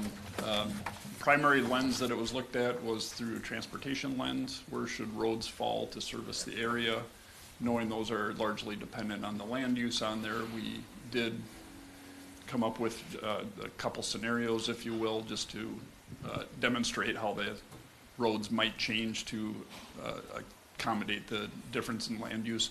So figure one, the one on the far left up on the screen, we just considered a residential heavy, if you will. So if the area closer to 117th, so between 113th and 117th were to be residential and non-residential mix, a road could be extended east and then north to bisect those and differentiate those areas.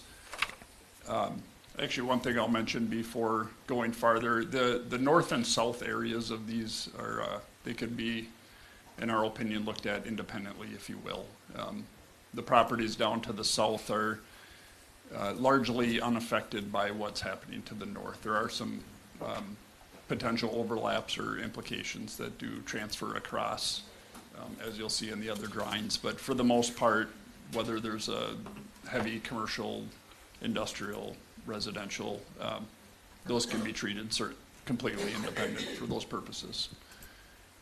So back to the residential heavy, just the layout in that one. The next one we looked at was the industrial heavy. So if there was more industrial use, the roads would maybe look a little different because we probably don't need a larger public road bisecting all industrial area in something of this size. And then the 113th extension figure on the far right, that is closer mimicking what's been proposed and discussed to date, specific to a response of the Opidin concept plan submitted. And the main difference there is instead of the connection from the roundabout on Dayton Parkway extending primarily, or the primary route being due east, if you will, it is instead directed to the south, and to make that connection to the east, 113th is extended rather than having the separate road to the north. So that's the bigger difference between the two.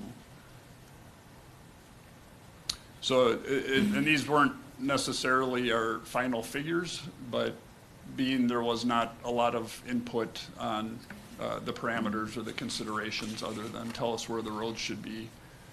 We thought this might be a great point just to solicit feedback and see, you know, what works, what doesn't work, what do you like, what don't you like. We can consolidate these to two figures, maybe even a single figure if there's consensus on what direction we want to go. There are, you know, these are largely similar. There's not any real significant changes between them. Another item I'll point out is all of the developments on here, or nearly all of them, came from actual proposals at some points, whether they were Some of them were formally submitted as applications, some of them were just shared with us voluntarily that we could use for some of the residential layouts. The DDL site had a concept plan that went along with Opidin that was used in here. And then some of the other ones you may recognize from others. The Invent building is one of them, Scannell's building is one of them. I forget the other. The apartment buildings were taken from the Parkway neighborhood.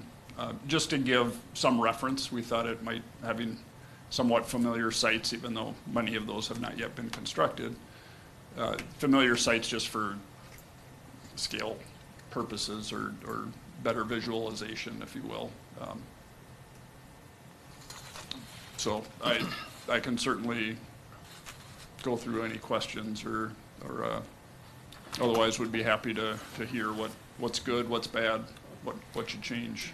And just for clarity, the lines drawn up here for roadways, these are generally roadway corridors, fat lines on a paper, not. There are thin lines on paper. Yeah, for us non-engineers, us? why don't you, what do you mean, I get what you mean by flat lines, but there's some people in here, Yeah, lines that are easily changed. They're defined corridors, but we haven't worked through the details, how wide they're gonna be, or what the traffic control is gonna look like. The thing that gives me pause on the two to the right is we've got this kind of Y shape, East French Lake Road, where if you're going north on there, you have to turn over to Dayton Parkway somehow, whether it's through 113th or the extension off the roundabout. Gives me a little pause just knowing that we've got a heavy residential corridor area both south of here and east of here. And if we're planning one day to have, as we have been, the downtown up kind of just north of here, we're forcing residents right through a commercial or an industrial area to access it, just with the way the lines are drawn. You mean the residents that are, I'm gonna say south of 117th Yeah, have to go through an industrial area Yep. to get north of 117th? Yep. So that's giving me a little pause, just, the one on the left where it keeps French Lake intact with the heavy, and I mean, that's more what I would envision opening up into the whatever land use is to the north, but the ones where you have to turn off of French Lake and kind of weave your way through the industrial. The far right one, you're saying? The far right one and the middle one.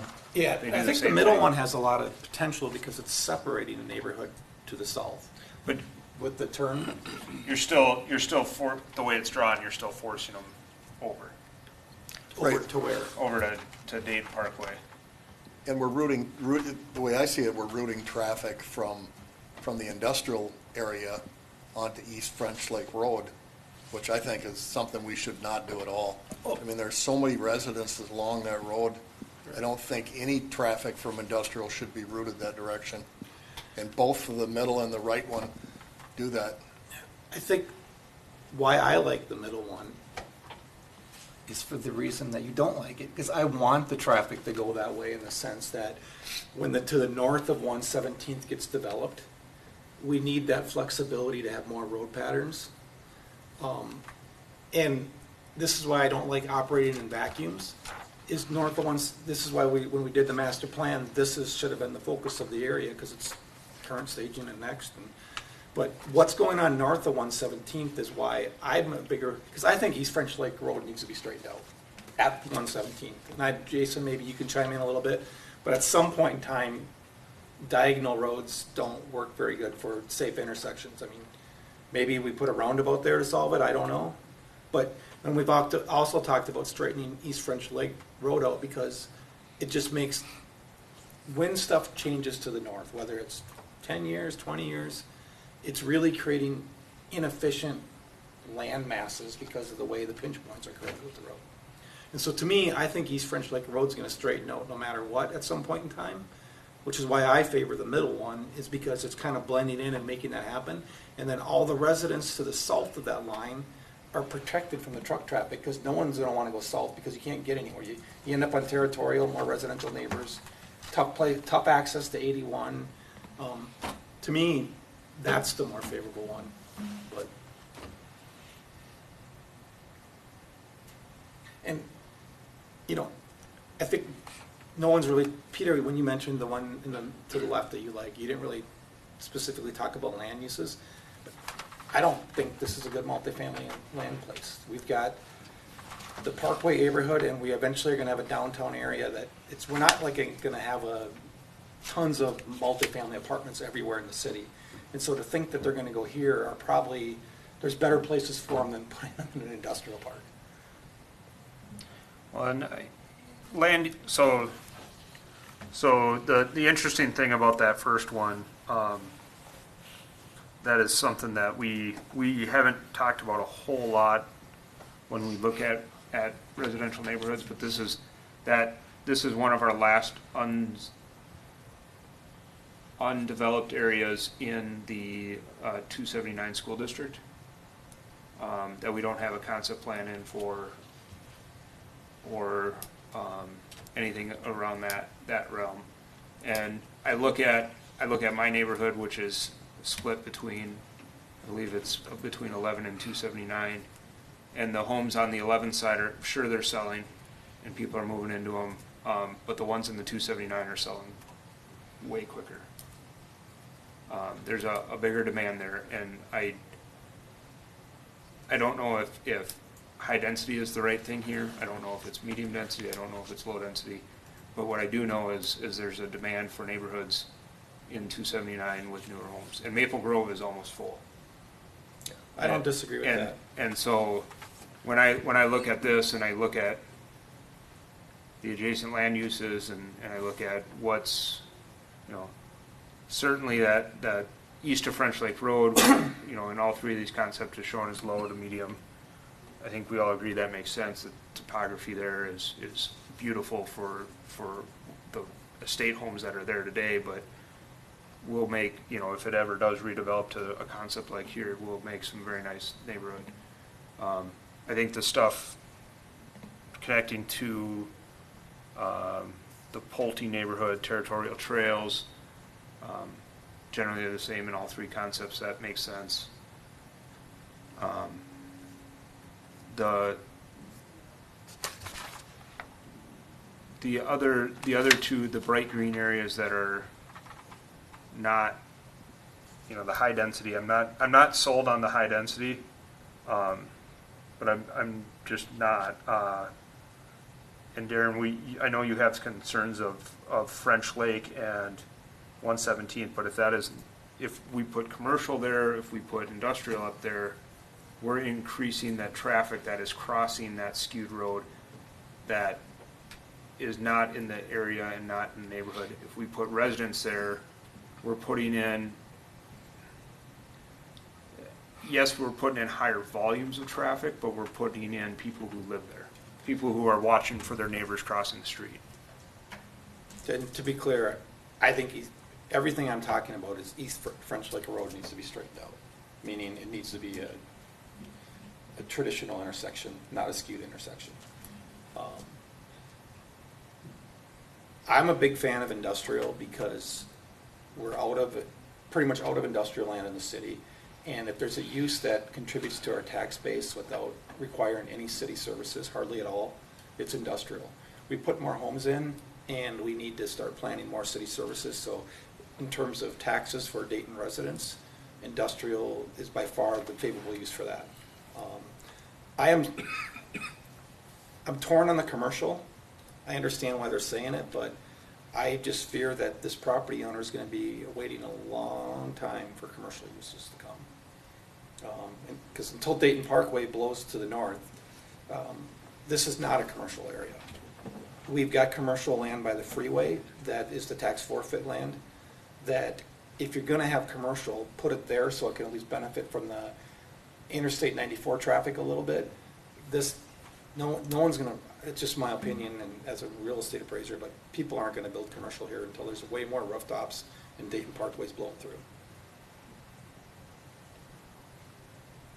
So I guess that's my logic on why I like the middle one, is it allows for more efficient use of the land for industrial.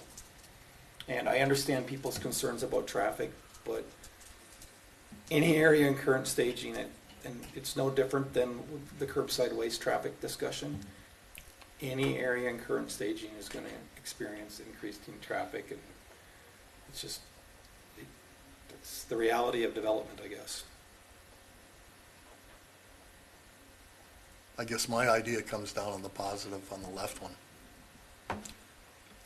I'm not comfortable, I mean, you have all these folks that moved out to beautiful the outside of the city, Dayton, you know, with these beautiful lots that are built along, you know, Territorial Road, nice quiet neighborhood, and we want to stick industrial in their backyard.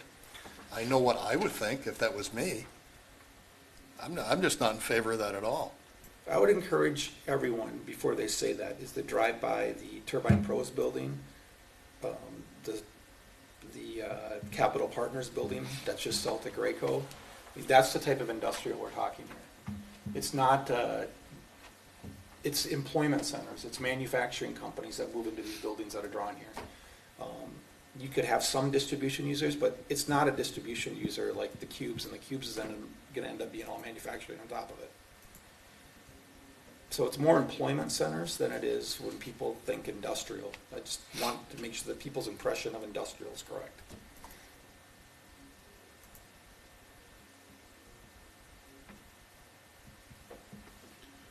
Commissioner Brown, to your point, almost to the extent that maybe the land use in that area would be guided potentially for business park rather than industrial, that allows industrial in a certain capacity but does orientate the uses towards that employment campus style facility? A little bit, but just keep in mind our business park and our light industrial zoning are nearly identical. So I don't disagree with that. yeah, so I think we're talking, I mean, people have different ideas, but the way our code and comp plan's written, they're pretty much the same thing. Apples and apples. Peter, of these three, do you have a preference? From a roadway network standpoint, I guess, are we talking roadway network or land use? Both. Because I see them. I think it's easier to do one or the other. I see them. Give your logic. Let's make it easy and say land use. So land use, I think I could go either way with industrial or high density in the triangle in the southern property.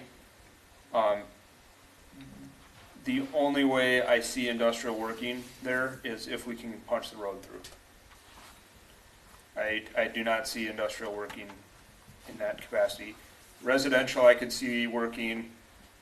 There's opportunity to not only, we've looked at several opportunities to connect to territorial, and then there's opportunity to connect residential to what's shown in the low density, and punch through the neighborhood there. Just knowing that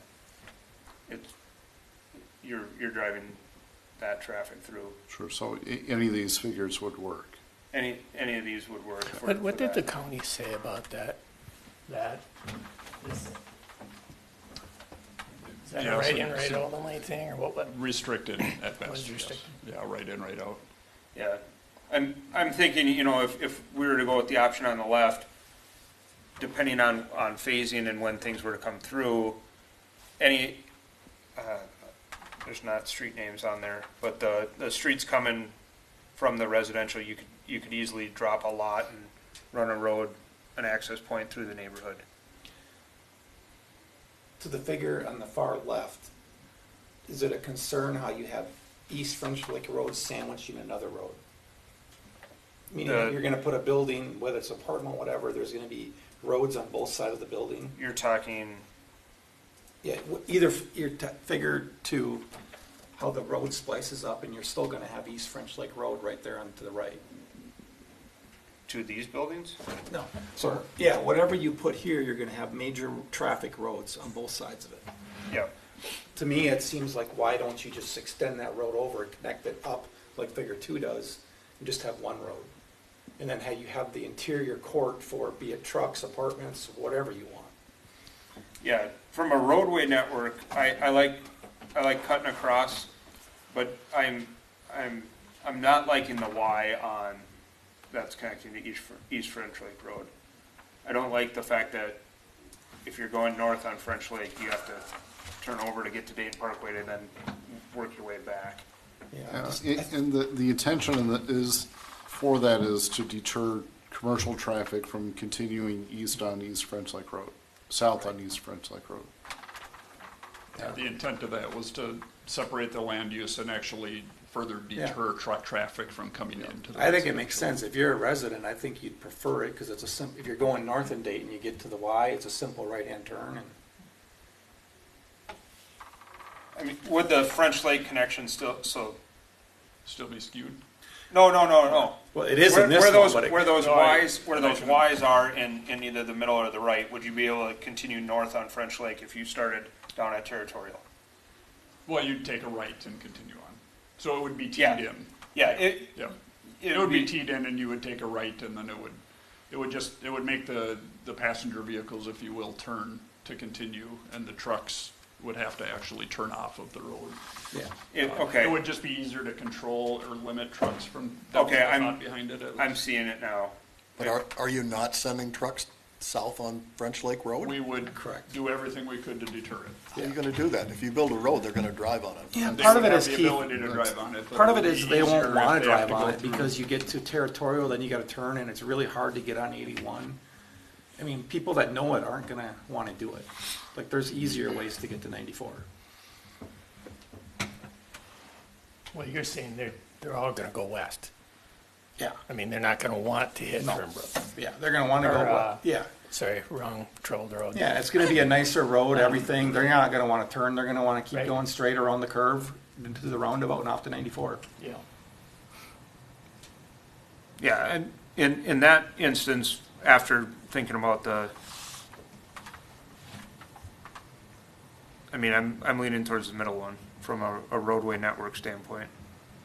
It allows the flexibility too for if we were to straighten out French Lake You at, still can do it. yeah. I mean, obviously, a property would have to be acquired, but we can still do it when that day comes. Yep.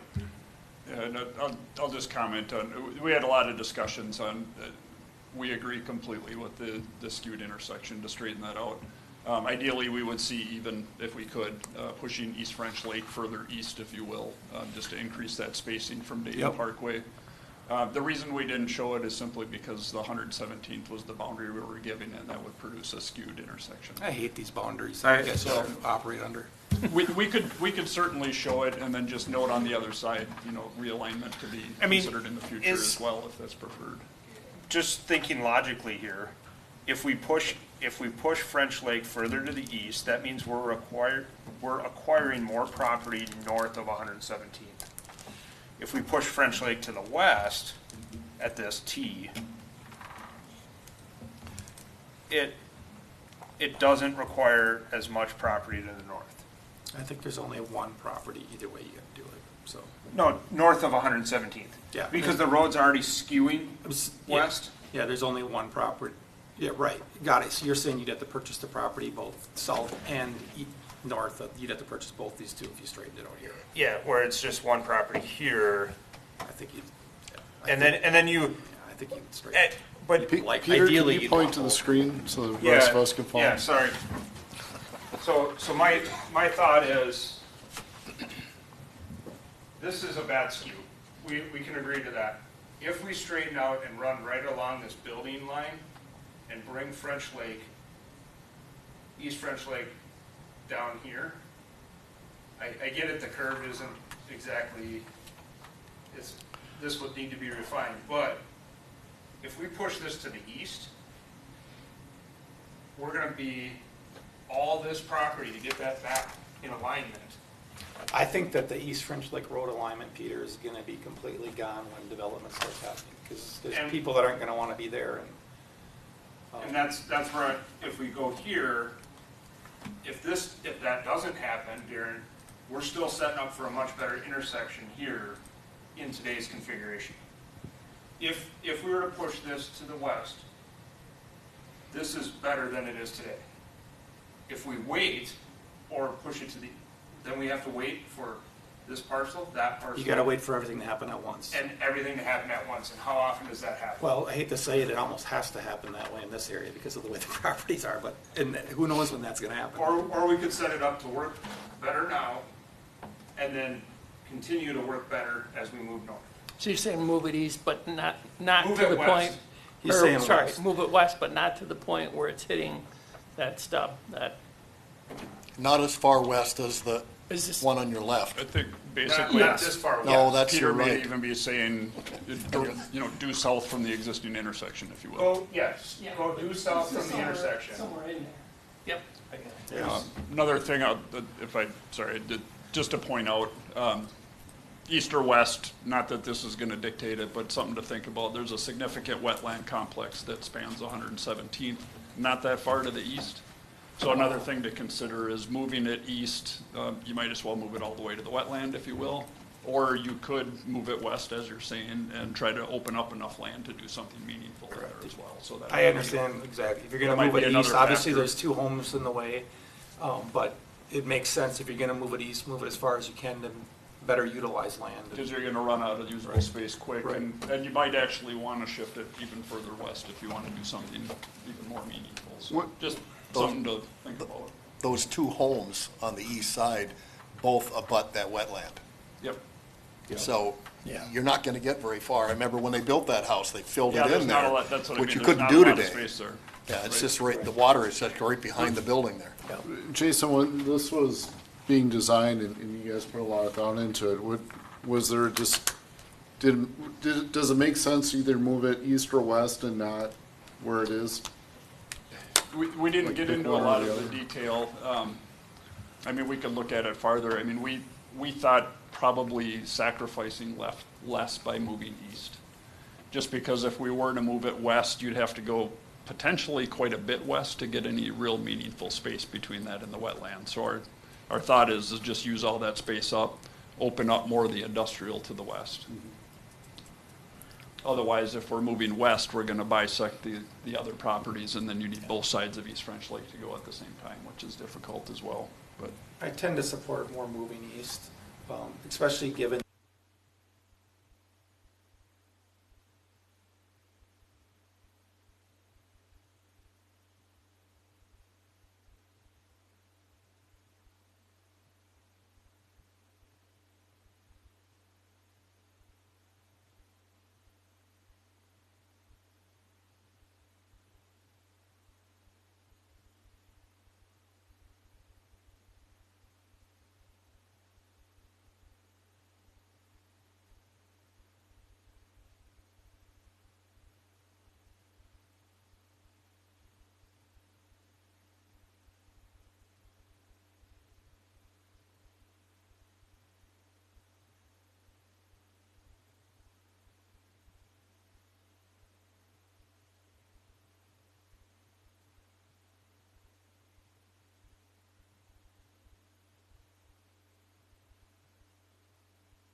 this, Peter, what goes through your brain, because that's an engineer. So basically, you got this hill that goes up. It's more this right here. Yes, so if we move this to the west, straight, they'd cut that. They cut that, Yeah. so we don't have to worry about top. No, that's perfect. I mean, we're talking 10 feet from here to there. Yeah. Okay. Because right now Dayton Parkway, he's got it going through this guy's house, and this is the yard. And so this connected, it'd be somewhere here. That's good, she got And her so, base anyways. well, I was thinking about it, if this came through here and skirted this bottom of the hill, that might be better. Commissioners, That's the what I was thinking. live feed is back up, so you feel free to come out of recess whenever. All right, I'm gonna plug in. We'll get going. All right, after a short technical recess, we are back in session. Jason, just one clarifying point. The stormwater ponds drawn on here, is there any rhyme or reason? There's really not, to be Okay, honest. perfect. Yeah, we just kind of pasted in. I mean, there's probably some thought behind some of them because they were shown by developers, but Okay. no. Nothing is designed by any means. Maybe it's a good time to be public. Yeah, Are you thinking that? so before we do that. Correct, yeah. Just wanted clarification. You guys are looking for just discussion on this? No Yeah, action so needed? The intention is for the commission to provide feedback of what you would like to see change. Yep. We'll be back again in August for a formal public hearing. Okay, so we have a formal public hearing in August. There's no action needed tonight. We do have 5 people in the room who aren't. Could I speak? Yeah. Just because I know there's a lot of interest in this, the road alignment has been a significant topic. Basically, the connection from the roundabout, should that be, if you will, due east or to the south? So basically, should it look like, and it sounds like everybody's kind of gravitating towards I'll say the right figure, if you will, at least between the Which two. figure? So, The middle, right, or left? I'm sorry, the middle. The right of the two options that we put together. That's a terrible way. Yeah, middle. Thank you. So the middle alignment versus the 113th alignment, that has significant impact on the Oppidan property or proposal itself. But then that is also of great interest to, I suspect, folks in the audience and watching. So any feedback or discussion on that would be helpful. If there is strong preference from either, I can share a little bit of our thoughts as we put these together. I'll just say right out of the gate, we think both of them will function. I think there are pros and cons to both of them. From a strictly engineering standpoint, we do prefer, and so I'll just say the middle versus the right in my comparisons. We do prefer the middle for the alignment. And the reason being, and I'm going to point, and I apologize to the audience, I'll probably be blocking somebody here. The main reason for that is just because of the potential truck stacking and impacts to flow on Dayton Parkway. With the alignment here, this is the free flow traffic, if you will, so the trucks can clear. And with this one, the trucks come in and they have to wait to turn closer to the intersection, and they can risk backing up and then impacting this.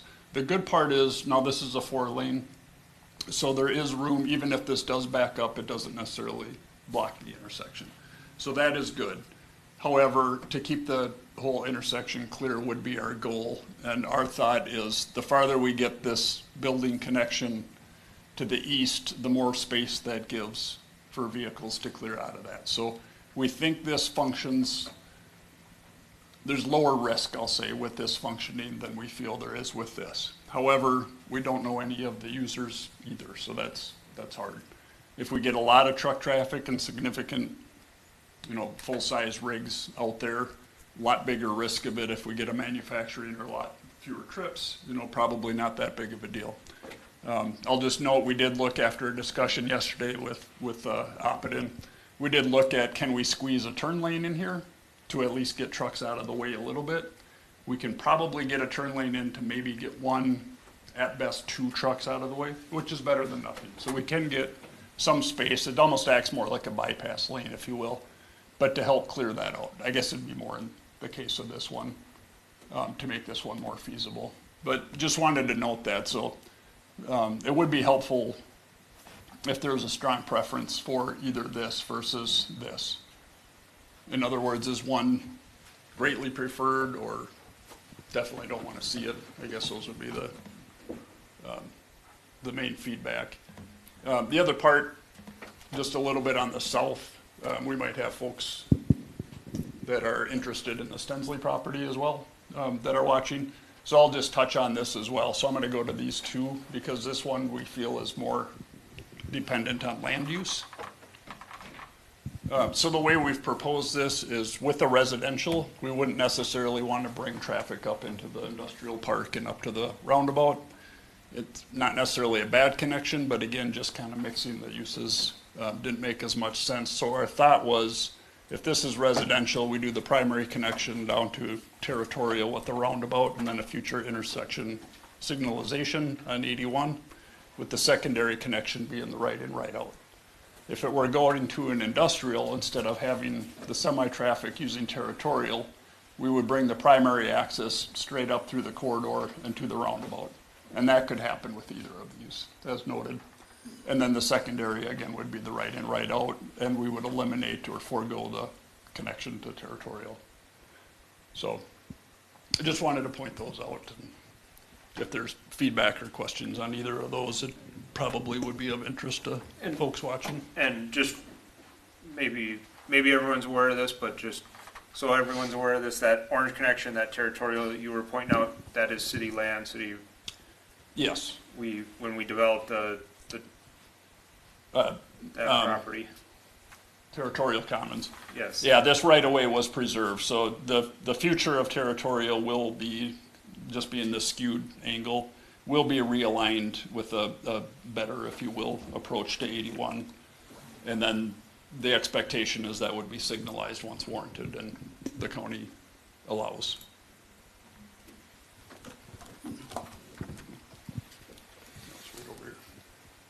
And if that triangle, if it were more of a medium density, or there's a possibility it could connect through that neighborhood depending on what types of uses and all that stuff when it develops. It's just, you're showing the primary connections from what we've seen and. Yeah, the thought being. Not knowing what development looks like. Right, yeah. Yep. I think that the Stensley parcel, residential's, It's been attempted. it's not gonna probably change. And one thing besides, I mean, when people keep saying industrial too, I think we can maybe put some parameters if we call it its own special zoning. Like, we cannot have a truck code. You know, we can have industrial where everything's just in a building, it's more of an employment center. The other thing to be thinking about is highway commercial, because it's always a destination use. And most people would probably prefer on 94, but it's a destination use, so they're not gonna care about the right in, right out, right? They're gonna be perfect. People come and can get in.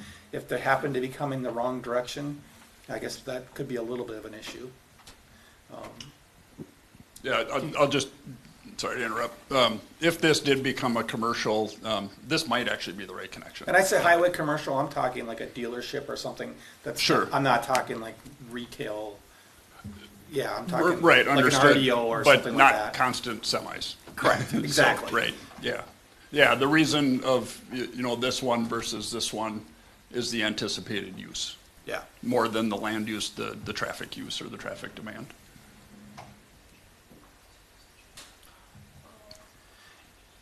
And if you choose the middle figure, we still have flexibility if we work with the Stensley parcels. Hey, I mean, obviously the cities and people got to give them some direction that we would probably approve a comp plan amendment and stuff like that.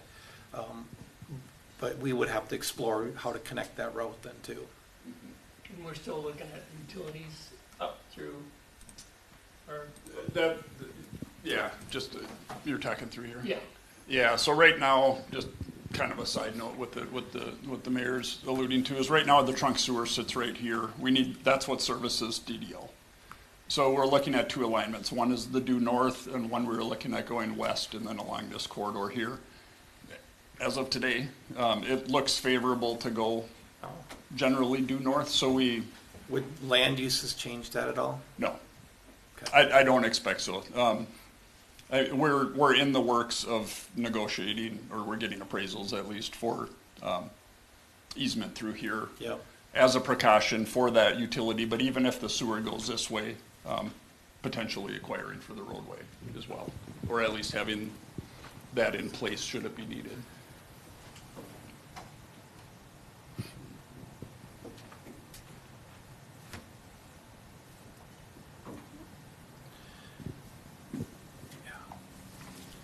Well, I think, in interest of time, let's open it up for the public hearing for,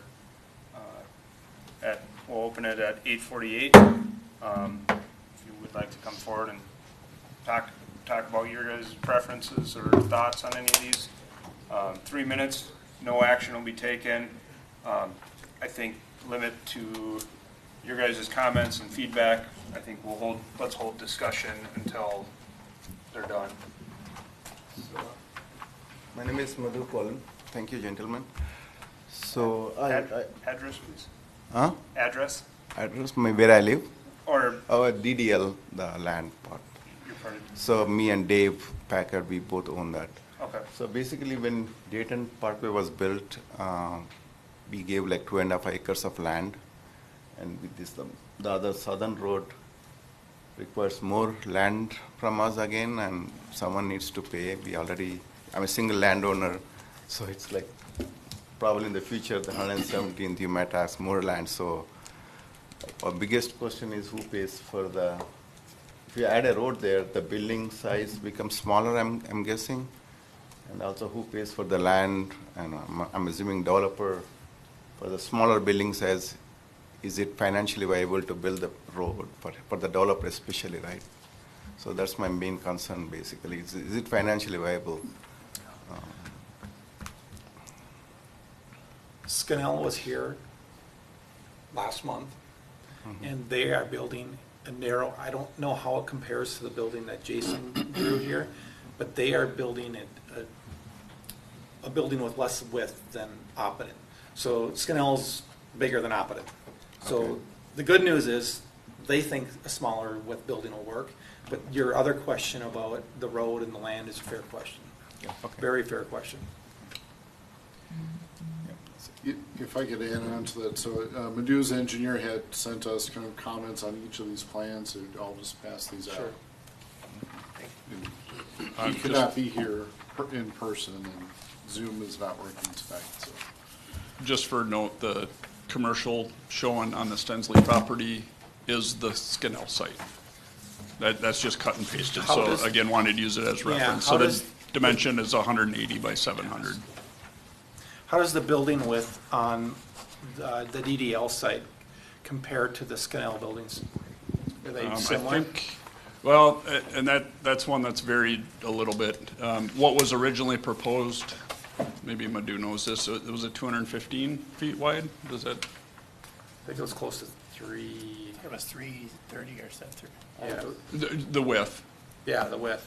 Oh, it was over, oh, okay. It was I thought a lot bigger narrower. building. I mean, Yeah. yeah. A big Okay. building, yeah, definitely. And even if you see the picture, it goes all the way Yeah. to the end of the. Yeah. Yeah, what's shown is 210 by 950. I don't, I believe oh, that's I think that's what was Scannell is. proposed, actually. That's exactly what Scannell proposed. That's what was proposed on DDLs. Scannell was 180 by 700. 180. This is the DDL building, and I believe this is the Scannell. Sorry, no, the one to the, which one did you start with? Is this DDL? No, That one is Invent. Oh, I'm sorry. So that one is 310 by, let me verify, it's Invent. Yeah, that is Invent. That one's 310 by 800. Yeah. the bottom one, yeah, that one. is- Yeah. And that we have at 210 by 950. And the 210 width is what we're saying. I mean, again, it's a different tenant mix, different stuff going on. But that's what Scannell is proposing to the south of 81 on another site. So They're 180. Scannell's there's still narrower a yet. question with your land. Yeah. You know, since you're up here, what kind of feedback have you gotten from commercial uses in terms of something happening sooner than later? Are you getting feedback that there's actually demand for commercial? No, we didn't list anything on the northern side. We want to hold little longer, but we are only interested on the southern side, but future I don't know, right? So, but we had some interest of some apartment construction too, but we didn't like their proposal basically.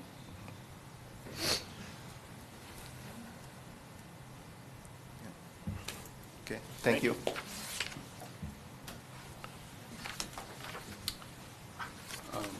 What DDL's engineer would say, or their preference would be to extend 113th, so it'd be the map on the right. The reason being is the left side of the middle side takes land from the DDL property, makes it much more difficult to build the project that's being proposed because of the wider building dimensions. The engineer has also said that, at least with the left side, and to a certain extent, the middle side is that it would require additional right-of-way, and then it takes much more land out of that project. Understood.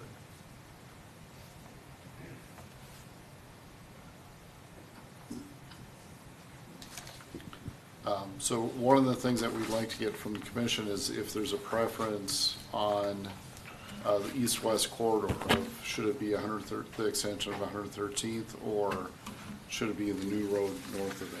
Let's see what Mr. Ramsey has to say, and then we'll get back to that. Well, I found his comments interesting. Bill Ramsey, 11481 French Lake Road. I think all the comments have been very good. For myself, as a residential developer, I'll say the left side is one that caught my attention the most. There's two parts to it. We've all talked about it. Your road alignments and your land use. And road alignments a lot of times drive what happens with your land use. So the middle one and the left one, I'm still trying to get my arms around the right one in the sense that I think it's driving truck traffic down to French Lake. When I listen to I become more open-minded when I listen to how you're going to realign it, how you're going to keep the traffic. I try to stay open-minded to it. I think the left one gives a lot of flexibility for your land use going south. If it's going to be medium density, residential, it's independent from each other. You can come around and you can buffer your industrial or whatever land use you do in the green area. But I'm open to the middle one just to see how that would actually play out. But I do think that the road alignment is critical because you don't change that. And your road alignments and your land use should be cohesive, that your residential, and let's say in the middle one, is, the term was brought up, the fat lines for the road. What width is that road? Is it cohesive with medium density or residential? Mr. Muth, you brought up a good point. 279 is a very revered school district. We have none left other than this area. Darren brings up a good part about the industrial. We're out of it.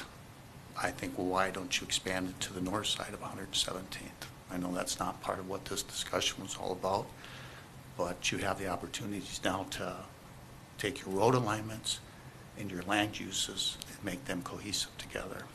So I appreciate the work that Jason's done on it, and we're willing to work with you and come up with something that works for everybody.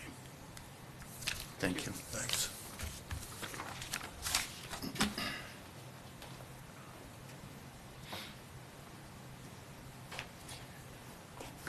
Hello, everyone. Alex Barron, not a resident of Dayton, but working both with Madhu and Oppidan on the current development project that we're working through.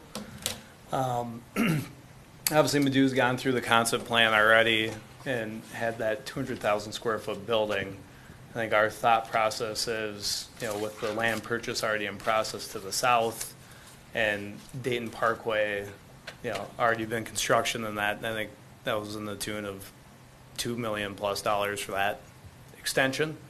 Why go through that process to try to realign that road? Again, to the question of a smaller building, could a smaller building be built? Not at this time with the proposed economics that we have in front of the project, right? That project would die if that road goes east. And we would not be able to move forward with that project. I think if it does go forward to the east, the problem Ladue faces is less land to sell to redevelopment, right? Less building square footage. And then also, to Madu's point, who pays for that road, right? I mean, that's an expensive road for a small site to really bear the cost of. So I think it's definitely our opinion to the path of least resistance, and that's kind of already in motion, is the far right plan. And to comment on truck traffic, I kind of completely agree with you, Darren. Everything wants to go west, right? Truck traffic does not want to go to East French Lake Road in any of these scenarios. It wants to go to Dayton Parkway. That's what it was built for, was to handle that massive traffic.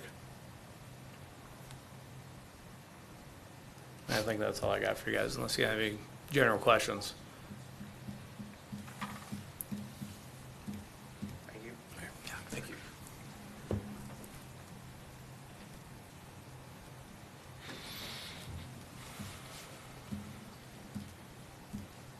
Is there anything you'd like to see differently when we come back a month from now?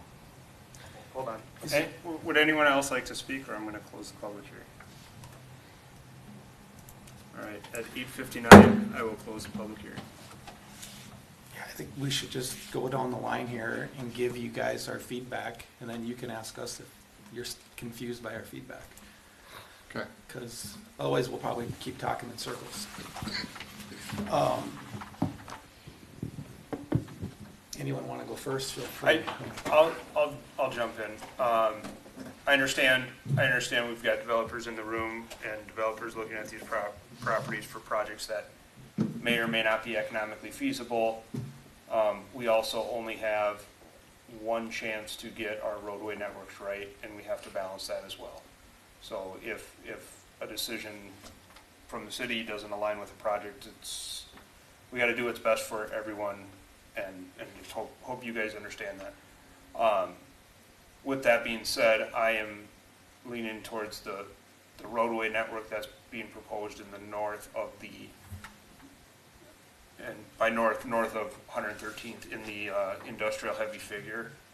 I'm not sold on the land uses per se.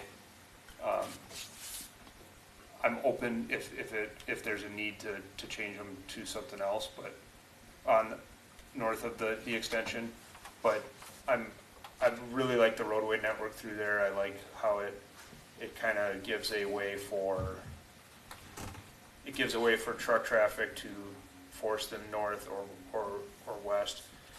Forcing them north, potentially getting back onto Dayton Parkway as they kind of loop around what may become a bigger site or a complex, if you will, there. I think we should look at, does it make sense to re-skew the south side of French Lake at 117th with this concept as well. And then south of the 113th, I think it just depends what works for that property and that development. I'm not, either one is I'm open to. I think there's a lot of challenges with the one on the right.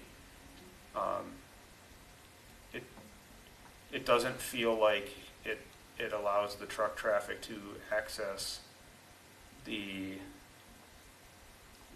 industrial park or the north and the east side very easily without using French Lake.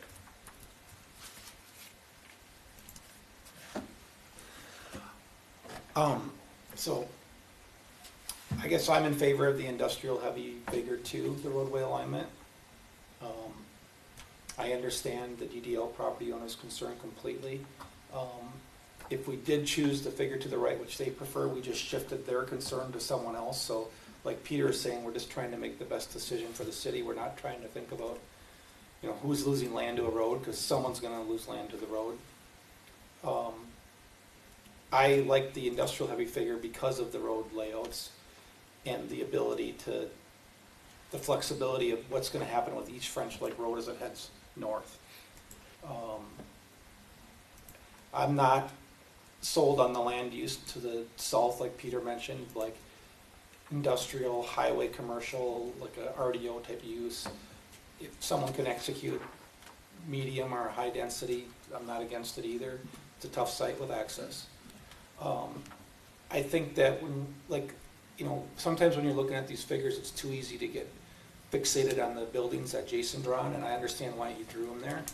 But, you know, even that big industrial building, that could be two buildings flipped in the opposite direction. So when you're coming down 113th, that's the front of the buildings all the traffic's driving by, right? And the truck court's in the rear. And then there ends up being another industrial building on the north facing 117th. So now the truck court's sandwiched between 117th and the road coming out Dayton Parkway. And so there's ways to make industrial feel like, especially if we, you know, come up with a district of, I don't want to call business park, whatever, but something that says, you know what, this isn't going to be the industrial where we say you can have outdoor storage or you can have these massive truck courts. You know, this, you know, maybe as we go north of 117th we can, but not in this area, just because it's abutting residential to the south. And, but I'm a big fan of the middle figure. My least favorite is the right figure. The left figure, I just feel like we're sandwiching development between two roads, and I don't know if we need to do that. We can keep that open for, you know, cross-access easements between the properties to make developments flow. I'm concerned about the commercial in the north corner. It's a tough site to access, and it's a tough site because of the pond too, so I'm open to commercial, but I think that to give the property owner more flexibility so he doesn't have to sit on his land for a long time, I'd be fine with industrial there too. I think, again, we're gonna have commercial by that freeway, and we're gonna have commercial as it moves north. So I don't think we're like hurting ourselves in the sense that we're taking all our commercial land away. So, yeah, that's where I'm at. Well, I'm more partial to the plan on the left because of the land use and the proximity to the homes that are already built in there, the people that already moved into our city. It seems like there is a demand. If there's a demand, we're more likely going to see something go in there quicker than if there isn't a demand for homes, especially in the Osseo School District. I'm not convinced that the U-shaped road on that plan is the right thing to do. I would prefer the middle for the road layout, assuming we can figure out a way that trucks don't go down East French Lake Road. I think that would be horrible to route those trucks down through that residential area. I'm not sure how you do that. I'm no expert on that, so I don't know. I mean, do you put signage up, no truck traffic, period? I mean, we've had that in some places in the city at different times. If someone went down it, they would learn that that's not the preferred route. But that doesn't mean someone won't go down it. But these truck drivers are going to be driving with GPS, and they're all not going to be familiar, and they're all not going to be in and out of there on a daily basis. Most of them are using Google Maps, just or whatever map they use, and the map's not going to send them through there because it's less. But See, like the roads in the middle one, you'd go with a residential land use. Yes. I was just gonna clarify on, you're talking the residential land use on the north corner, northeast corner corner of this project. Both green. or residential Oh, on sure, that map. okay, That's what I'm referring to. okay. Not one or the other, both. And the, I think Keith, on the middle one, on this, I'm pointing on my map here, but that Y that's connecting to French Lake, that curb radius can be made pretty tight to discourage truck drivers from coming here to turn down. Right, and we can set up a YouTube camera there So and they get get some great stuck. videos. It'll only take one time for them to get stuck and then they'll get yelled at. But no, it's one of those where there's some traffic mitigation things that can be done with that. Took me a while to digest that on these fat lines, and I'm an engineer. So.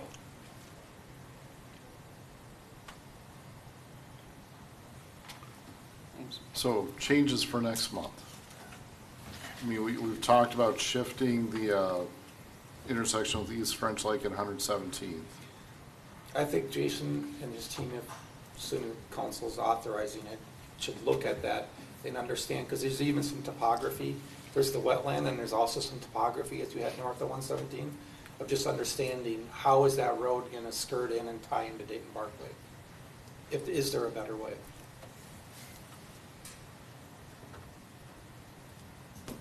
To put some clarity around, should it move west, east to help us?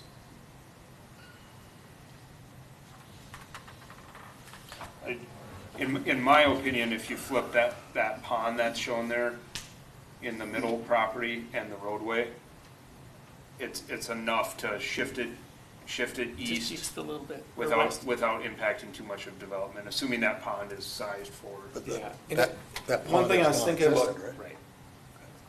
yeah, too, with that pond is, does it even have to go there? Like if you flip that building in your concept plan, how would that line up again to have a center truck court?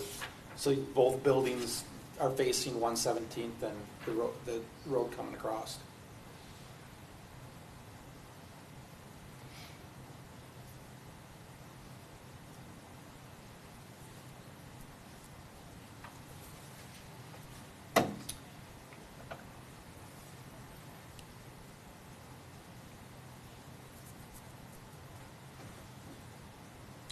So it sounds like, I mean, Paul, Paul said basically the same thing.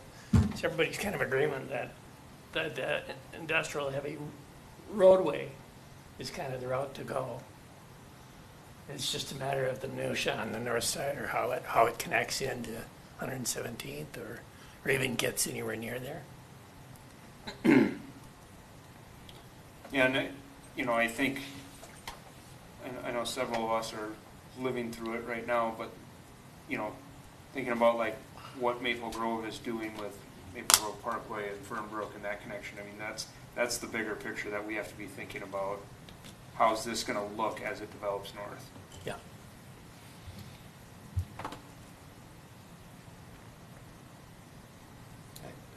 The middle figure gives us the most flexibility. Yeah.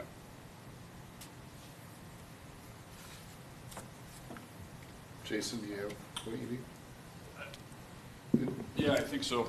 I think we're pretty Yeah, it close. sounds pretty consistent on the east-west road, maybe some changes or tweaks in land use, or look at some options there. I already have some ideas for the realignment of East French Lake that we can try to get sketched out for some reaction, so, yeah, I think so. And then, it sounds like to the south, it sounds like there's probably consensus that it depends on what ends up being built there, which is what we expected as well. That's why I was thinking, let's just treat them separately, and we'll just figure out what connections are appropriate dependent on the actually proposed land use or traffic generation, so. All right, we good? We're good. All right, item 10E, ordinance amendment for exterior lighting. All right, thank you, commissioners. Tonight, you're asked to revisit the ordinance amendment for exterior lighting that was discussed at length in May and ultimately tabled by the Planning Commission for some tweaks and some clarifications to be provided by city staff, which is why you are reviewing this tonight. So just for Keith's benefit, as he's new to the planning commission, the further promote the city's designation as a dark sky community, the city council had requested staff to look into adopting an exterior lighting ordinance that establishes regulations that would kind of address and hinder potential nuisances related to exterior lighting on specific sites. And I'll get into the detail on how that changes between commercial, industrial, mixed use versus single-family residential. So the draft ordinance focuses on two main items when it comes to exterior lighting. One, to promote the dark sky community designation in the city's comp plan is that all lighting be downcasted with a cutoff not to exceed 90 degrees to ensure light is not projected upward. And there's a figure on the next slide that will explain that. Exceptions include lighting of the American flag on flagpoles, and then as well as the holiday lighting.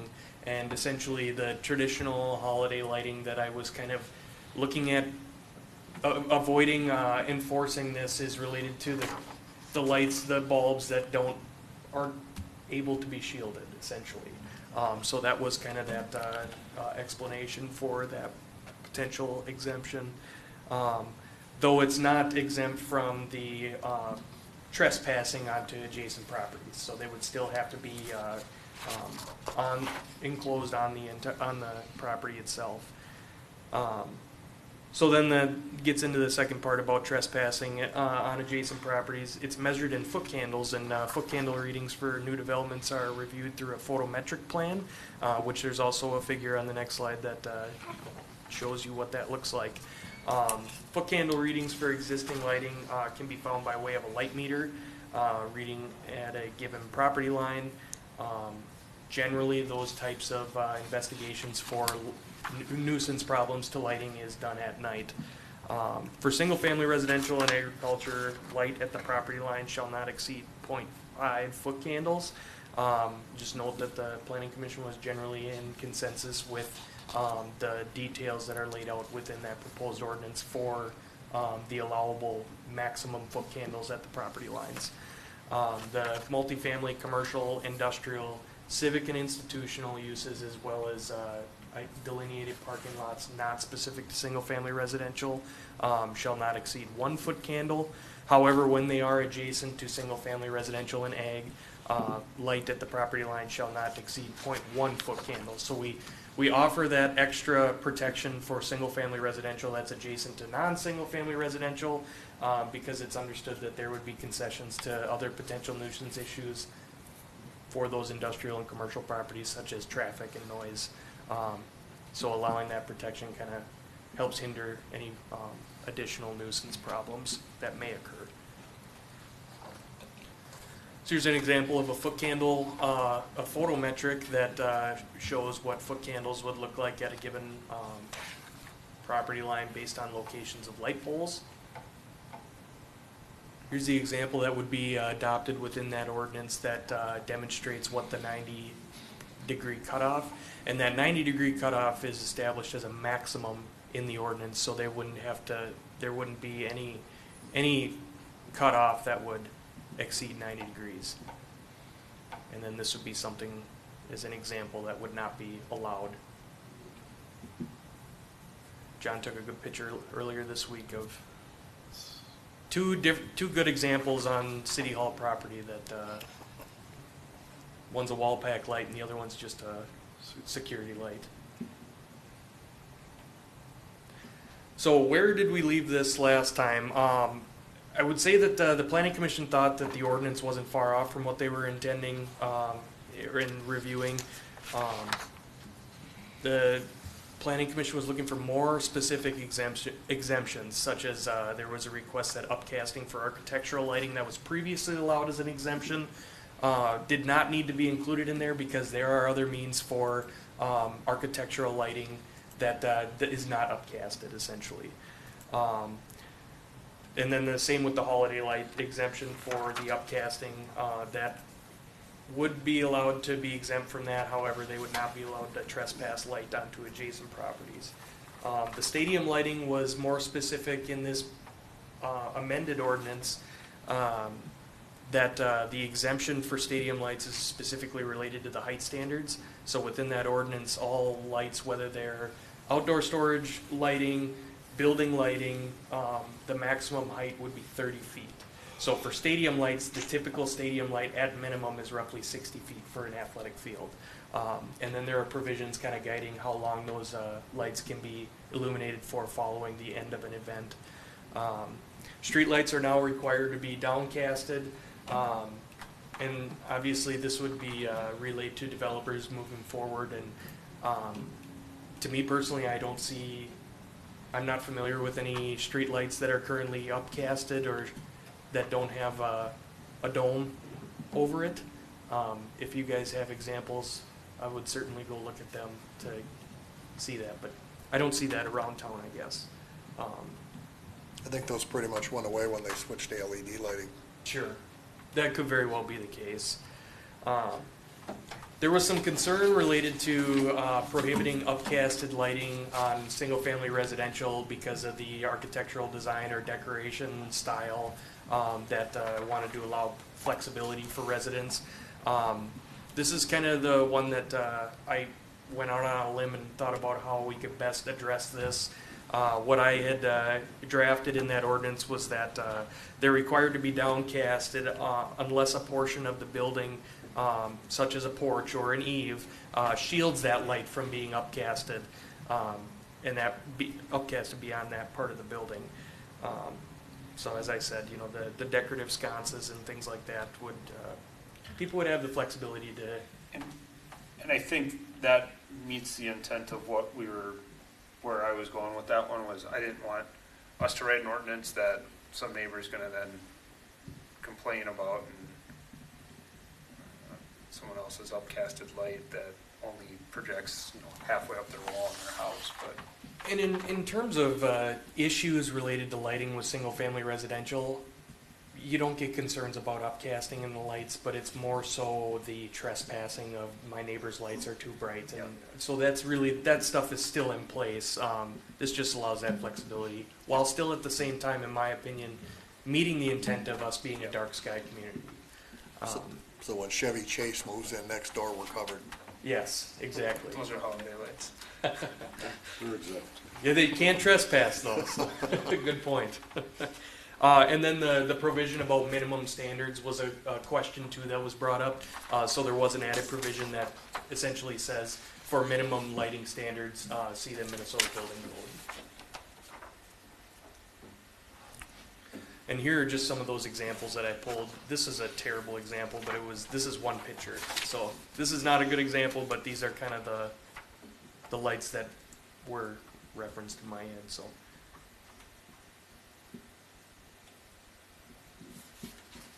With that, I'm happy to answer any questions. The Planning Commission already held a public hearing for this item. However, it is listed as a public hearing, so if you wanted to open up for comment, you certainly can do that, Mr. Chair.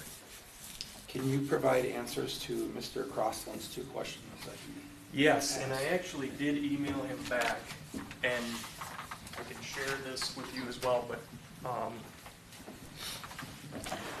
as I mentioned earlier, the permanent decorative lightings are still required to meet the foot candle limitations at the property line, as Mr. Crossland had asked. And then lighting of landscaping such as trees for uplighting is not allowed as this ordinance is currently written. So those were the answers that I provided to Paul earlier this morning, and he was not able to vote here tonight, but he did express his support for the ordinance as drafted. If someone has uplighting of trees already in place today, are they going to be grandfathered in, exempt? If someone complains That about I it? don't know if we really got an answer from the Planning Commission on last time, whether this is moving forward. The hard part is understanding when it comes to enforcing the lighting, we don't have permits when light is installed. Yep. So unfortunately, I would say that if there was a uplight for landscaping or something, we would have to address that. I think it would have to be grandfathered in, wouldn't it? I mean, We can't prove, so part, when we The do hard part, yeah. enforcement, it's on us to prove that, of the violation, we would have to have some kind of proof of when the lighting went in, and we Plus, can't I do mean, that. it has Don't we have, aren't they required to pull an electrical permit? No. No. Not from us. We could certainly check on that.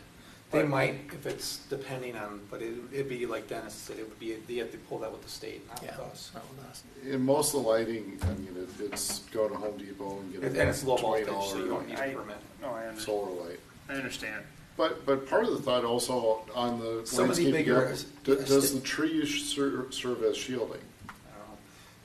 I'm just thinking of some of the bigger homes on estates, that's the ones that you drive by, whether you see some uplighting every now and then on landscaping. Whether that's right, wrong, Yeah. that's what I'm curious about. And Lighting a flag, that's uplighting? That's Yes, exempt? yeah. I think that, Go ahead. I was gonna say, I think the one thing that this picture demonstrates really well, that just pointed out, when we talk about the foot candles, it's the light, the inverse of the light shadow. So you may still be able to see the light from your property and see the light of whatever building, but it's the light shadow that you can see in these pictures. That was something that was in my head when we talk about foot candles, so. Yeah, like Commissioner Brown had made a good point last time about standing at French Lake and looking across the way at the Cubes building, and you can see the lights. Just because you can see the lights doesn't mean that the light is being trespassed on that Yes. property. Oh, sure.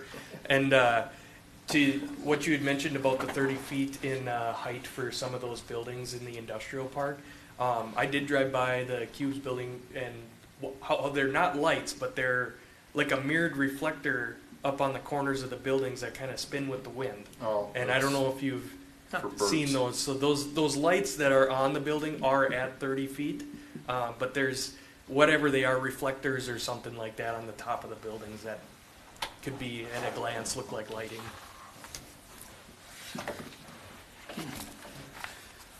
I'm generally in favor of the changes. I think there's gonna be some, there's gonna be some issues, in particular on the residential side. It's like I'm full on in favor of all the commercial stuff. Makes sense. Yeah. Yeah. I mean, I think you addressed a lot of them, so I think the uplighting of landscaping and trees, that could be a pretty sticky point for some people. The one that stood out in my mind as we were reviewing this tonight, that didn't happen last time, but the event centers. Certainly. Do we cover, I mean, Oh, you mean like the Like- advertising lights? no, or, The spinning?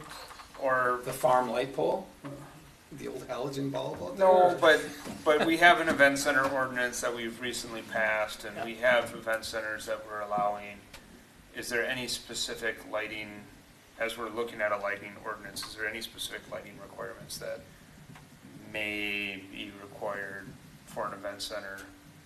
I mean, I was thinking the stadium lighting kind of maybe covers it, but maybe not. There is specific lighting standards in the event center ordinance, Okay. and it really comes down to, because it's more of an ag-oriented use, from my understanding with the event center, it's for large lot residential, 30 acres or larger. There is the foot candle requirement, because the assumption as you're around other residential is that it can't exceed 0.1 foot candle at the property line. And if it doesn't address the height of parking lights or anything like that, this would apply to that. Essentially, even though it's a commercial interim use within a ag or residential district is essentially how it's seen in the ordinance. Yeah, that was the one that I was thinking about, are we gonna run into any issues there, or do we need to put some restrictions on it? Doesn't sound like it, but.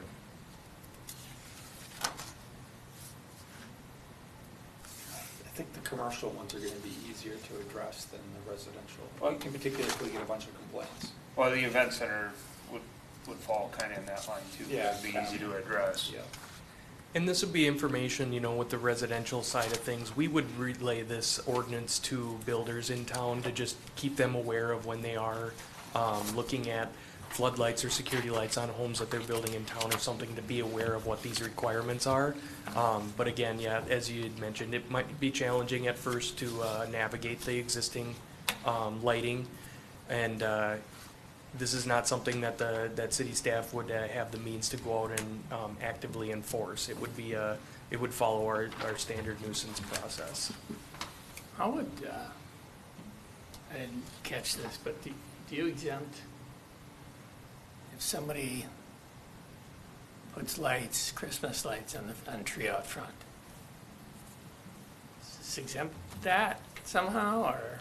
Just the uplighting would be exempt, mainly because of the style of lights, but it wouldn't be allowed to trespass onto adjacent properties. Okay, so that would be where the measurement comes in, Correct. and that's not gonna be a problem, but, okay. So uplighting's allowed of trees and landscaping, it just can't trespass? No, not the landscape lighting, the decorative, or the holiday lighting was what I was getting at. Yeah, got it. So I think that's our biggest spot where we might have violators. Which not that's right or wrong, but it's already in place. Or, yeah, where people making complaints about things that are hard to. And if it Yeah. is a common occurrence related to landscape lighting and complaints, we can certainly That's your- look at that, we can open that it. specific portion. It just kind of comes down to how is the community going to react to an ordinance like this? And if it is in a negative way, how can we fix that to change Yeah. that? Do you want to keep it in or keep it out? Right now, the landscaping is out. I don't The mind allowance it, for I just think that's cannot the have biggest spot where you're gonna run into complaints. I think if we were to put it in, I would be a little more prescriptive. It's low voltage. It's not. It's not on. There's got to be a way to, like. Yeah, we don't want to go out and enforce it, but there's a way to write it so that it is like you were saying. It's at the tree. I can think of one property that Maintained, it's got lots of them. but I'm fine with leaving it out. I mean, The what? Across from Daytona, the golf course. I believe it's Jason Clooney's property. do you have Oh, he's got a lot of. any thoughts on the lighting? They drive by Dollar General. Okay. No, I'm comfortable with what he's, Lit up along The ordinance the way it's written. yeah. So the consensus is to prohibit That problem. landscape uplighting. But my neighbor's got some too. Yes. Okay. Okay. And if we get tons of complaints about it, need to address it, we'll figure it out then. Thanks, right? Sure. All right, so you need a motion? I'll make the motion to approve the exterior lighting ordinance amendment. I'll second the motion. We have a motion and a second. All those in favor? Bye. Aye. All those opposed?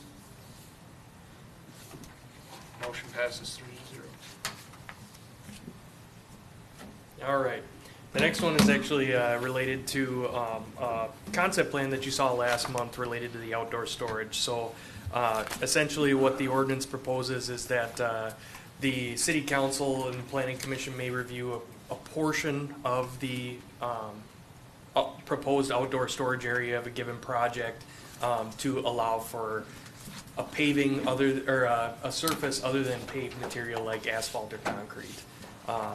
Now, we didn't, the way that I had drafted this ordinance was not to include an entire area of the outdoor storage area, though under the conditional use permit review, if that is warranted by the planning commission and city council, you certainly could do that. But the way that it is currently written is that it would be a portion reviewed on a case-by-case basis. I did include a comparison in the staff report for surrounding communities. The one that I didn't really have information back on was Champlin, and within the time of the ordinance, or the agenda getting posted, I did get a response back, and they are very strict about outdoor storage and do not encourage it. However, when someone brings it forward, it's reviewed very strictly under a conditional use permit, generally not allowing gravel. The almost exact language would be the Corcoran's is it must be asphalt or concrete unless specifically allowed by the Planning Commission and City Council. So after the discussion with the City Council that saw this concept plan, that kind of brought this question up. The City Council was generally in support of allowing it and reviewing it under the conditional use permit. I think you did a really good job, Hayden, with your language, how you incorporated that in there. I'm fine with the crushed aggregate, recycled asphalt, and again, it's based upon consideration maybe given for a portion, and then we can deal with it that way. And this is a public hearing. It was published in the paper. All right. So we will open the public hearing at 9:32. I got nothing. All right. Do you have any comments on this one? Nope. You gonna close the public hearing? I gotta wait till it's Just making sure she doesn't change her mind, or? No, all right, now it's 9:33. Close the public hearing. Give it a full minute. Someone might run in. I see the light's still on. Yeah, I like the idea of keeping it a Squishy. yeah. But yeah, not flat out allowing it, but Having some, yeah, having some barriers. Yeah, they have to have a reason, like the other applicant did. Yep. And the conditional use permit also gives you the opportunity to kind of clarify what type of material would be sufficient for the specific use. I think the way that I've written it, it's kind of understood that Class 5 is considered a dusty material and would probably be discouraged in that regard, but the Class 2 material that was provided from the concept plan would be consistent with this ordinance. Is this purely aesthetics as to why communities require pavement? Well, actually, it's a pavement, but, well, pavement or cement mean to me, Class 2 is, I don't have a problem when I see it. My experience, it's two things. Is one is what you just said, and the other thing is to discourage outdoor storage. People, some cities try to make it as expensive as possible, meaning pave it, curb it, Okay. light it, fence it. I mean, a lot of users want to fence it regardless for security, but Yeah. The other thing that generally not a problem with storage, but it's the tracking stuff off and on property. Yeah, I get that. Right, if you have an impervious surface too, you don't have to worry about grass or weeds or controls in that respect. That, I'm not sure how you would handle that, because weeds and grass will grow in crushed concrete and recycled asphalt. And certainly. So, I mean, what would you, we don't want it to look like a weed patch, and they're gonna say, well, it's crushed concrete. Yeah. How would you deal with that? At the end of the day, that would come down to the nuisance ordinance for grass and weeds, and if you can see it from the right of way and it is a visual nuisance, it would be addressed through the community service officer. if it's an active site, a lot of times just the movement of vehicles and skidsters on that is going to move the rocks around and not allow weeds to really take off. If it's a different story if it's not an active site. Right. You're talking to somebody that just today mowed crushed concrete at the barn, so get rid You got to get out there. I keep it mowed, but if you don't, if you leave it What for is- 2 weeks, it's, Do you guys happen to know, is RDO all cement, or do they just not move their stuff around the garage? I don't know. RDO is a combination. Yeah, their back is. Most dealerships that are just parking stuff are going to want asphalt because it's easier. It looks, to yeah, it looks better. And looks better. Yeah, I get that. Yeah, I suppose RDOs, yeah, they're not moving equipment in and out, they're selling it.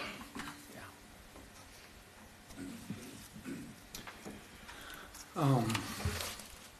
I'll make a motion to approve the ordinance amending the outdoor storage with the language that Hayden suggested to allow crushed aggregate and recycled asphalt. a portion of it. I'll second that. We have a motion and a second. All those in favor? Aye. Aye. All those opposed? Motion passes 3-0. All right. Next item. Thank you, Mr. Chair. This item is an ordinance amendment requested related to accessory buildings within agriculture districts. This was in connection to a variance request that you had seen last month as well. Staff noted a discrepancy within the ordinance that actually put stricter regulations on ag district accessory buildings and residential district accessory buildings, where the accessory buildings in ag districts were limited to the height of the principal building, and there was no opportunity to request for building height taller than the principal home, whereas in the residential districts, they were allowed to apply for a conditional use permit to exceed that height up to 35 feet, whichever is essentially. So this was the other question that Paul had asked that I can clarify right now too, is that when someone comes in with an accessory building permit, the general rule is without a conditional use permit, they cannot exceed the height of the building, of the principal dwelling on the site.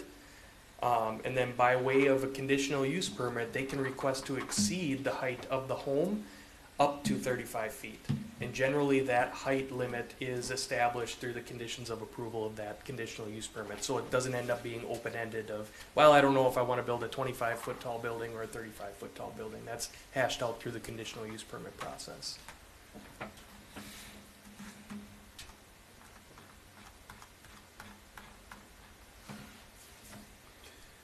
This one seems very straightforward to me. Is there any discussion? What's driving this is the replacement of that building that burnt down. Well, it brought it to our attention. I think that it was something that probably needed to be clarified regardless of that application coming through, but that application was the one that essentially brought light to the situation. And this is a public hearing. All right. I will open the public hearing at 9:39. I think the one, I know we've talked about building heights in the past, and I think I'll just, so we're saying 35 feet. 35 feet is, or is the max. The height of the building, the lesser of the height of the property, or 35 feet is the max. Yeah. Is what Hayden said. Accessory building height shall be limited to the height of the principal building on the property, Well, or that seems- 35, whichever is less. Whichever is less. So, Wait, that's not, So if your house is only. that's backward, right? I think that's backwards. I don't think that fixes the issue that brought it to light.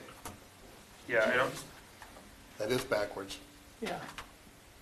Whichever is less. So if my house is 14 feet or 12 feet. Without a conditional use permit, that's the limit that you would without have. a conditional use. Oh, With a that's what conditional we're use missing. permit, it would be Okay. the 35 feet. All right. Okay.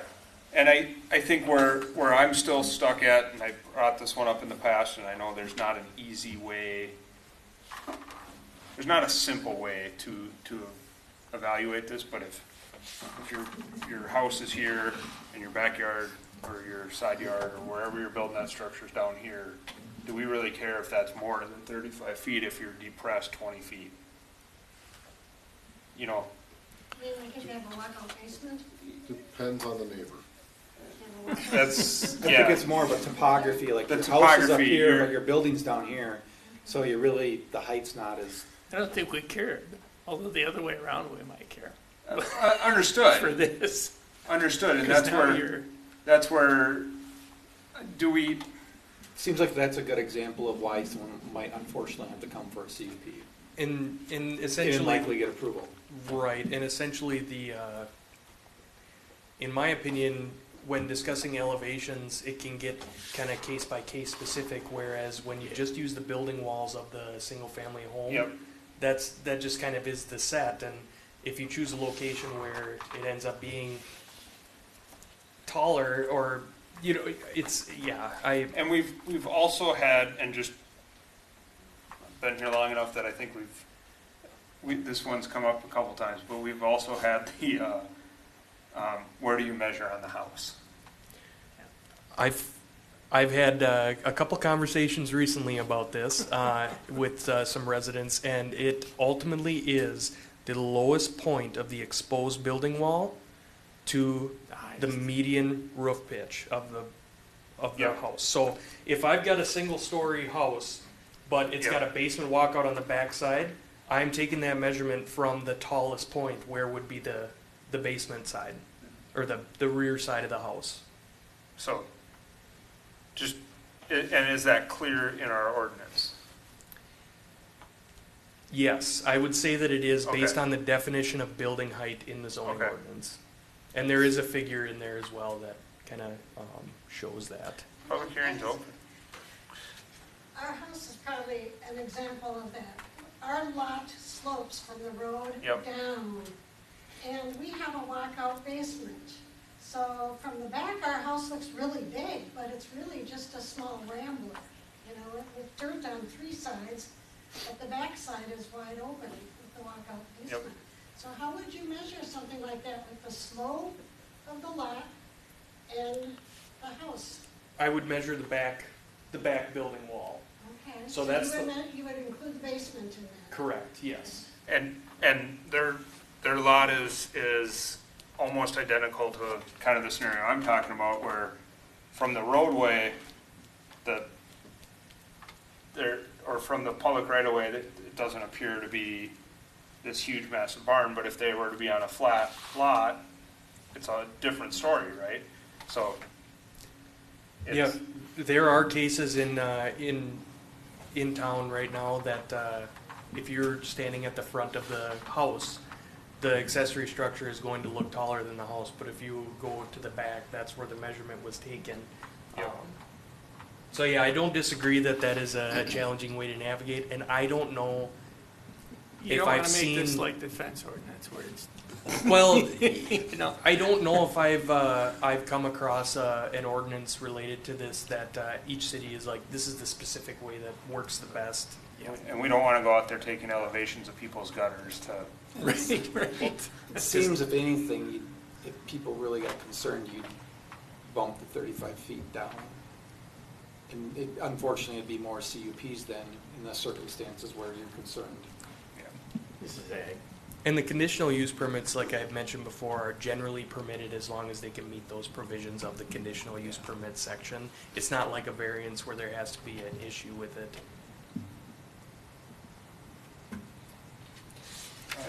So the height of the garage, so we're clear, since we're talking about measuring, how is the height of the garage measured again to refresh our? The same way as the house would be to the median roof pitch. It's a tall garage. Yeah, for we don't measure in terms of the pitched roofs, we don't measure to the peak. Okay. But it goes from basically where that eave is and then halfway up to the peak. What about a gambrel? Gambrel barn, gambrel accessory building. Oh, I can't remember what, that figure is that in the there. top? Yes, I think it is. The top one. But it actually, that figure that, it was in the old slides from a couple months ago, but that figure has a few examples of what the height measurement would be based on the roof pitch or the type of roof. How about a geodome? We've got a few of those. Yeah, I've seen that. The eave is on the ground, right? Yeah, right. There's always The doghouse exceptions is to too these tall. things. Yeah, All right, it's late. 9:45, we will close the public hearing.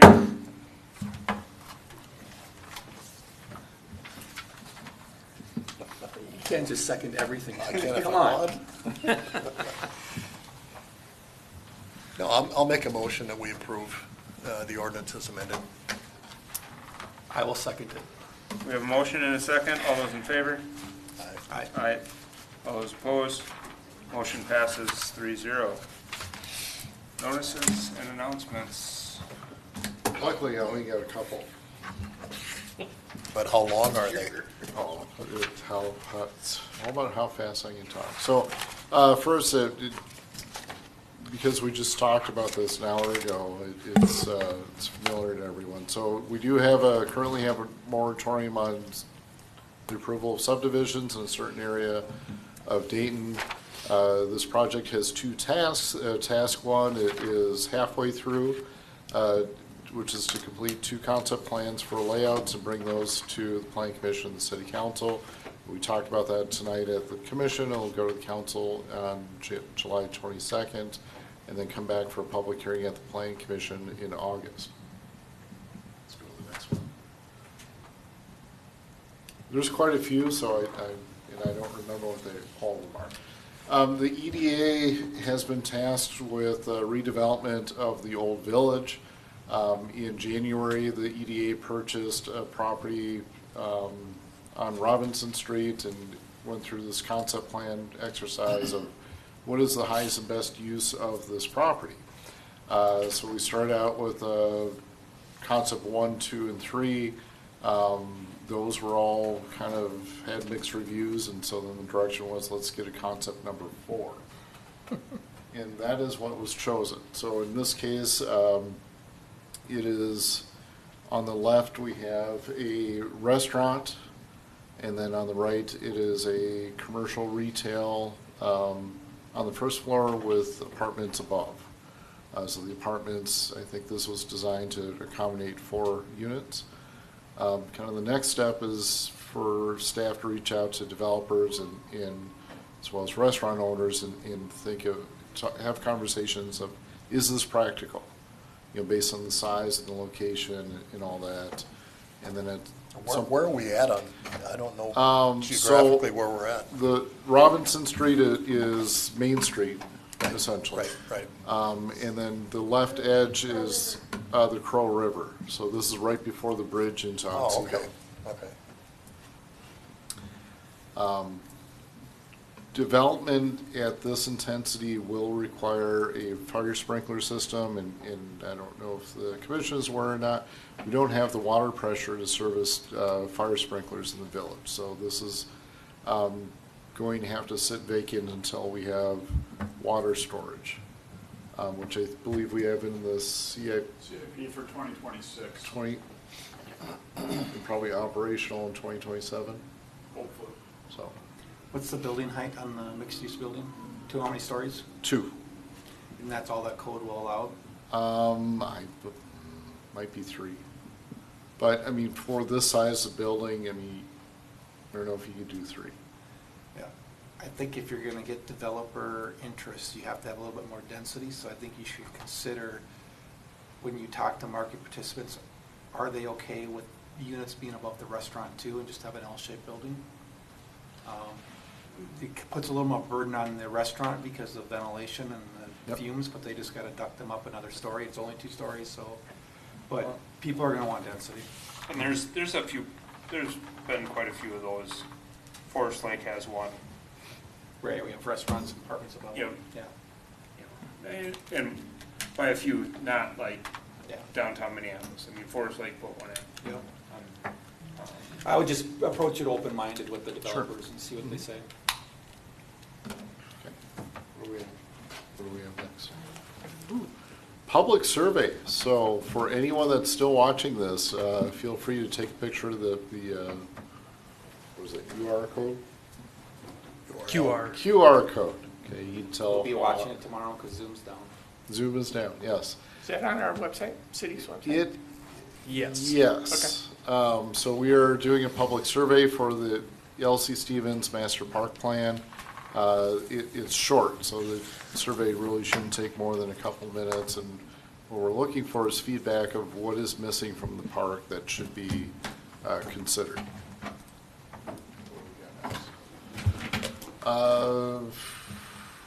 Question about that. How are we getting that out to folks that L.C. aren't Stevens, watching us? The that survey? are not watching this. So we have Facebook. If someone's not on Facebook, then either they're going to be dependent on their neighbors telling them about this, or be looking at our website. Was it in the communicator? No. Not yet. What about the app, the city app? Yes. It's on there. Yeah, so one of the challenges with the communicator is that this is something that's written, weeks, if not months ahead of time before it actually gets mailed out. So everything that goes in there tends to be outdated. And it's quarterly. Yeah. And it is on the website. Great, good. Detour for Fernbrook. So as many people know that travel Fernbrook regularly, there's a section that is closed in Maple Grove while it is being rerouted to Maple Grove Parkway. It is closed for 3 weeks, and I believe we're in week 3. Should be, yeah. Should be operational by It would be opened up by Monday, I believe.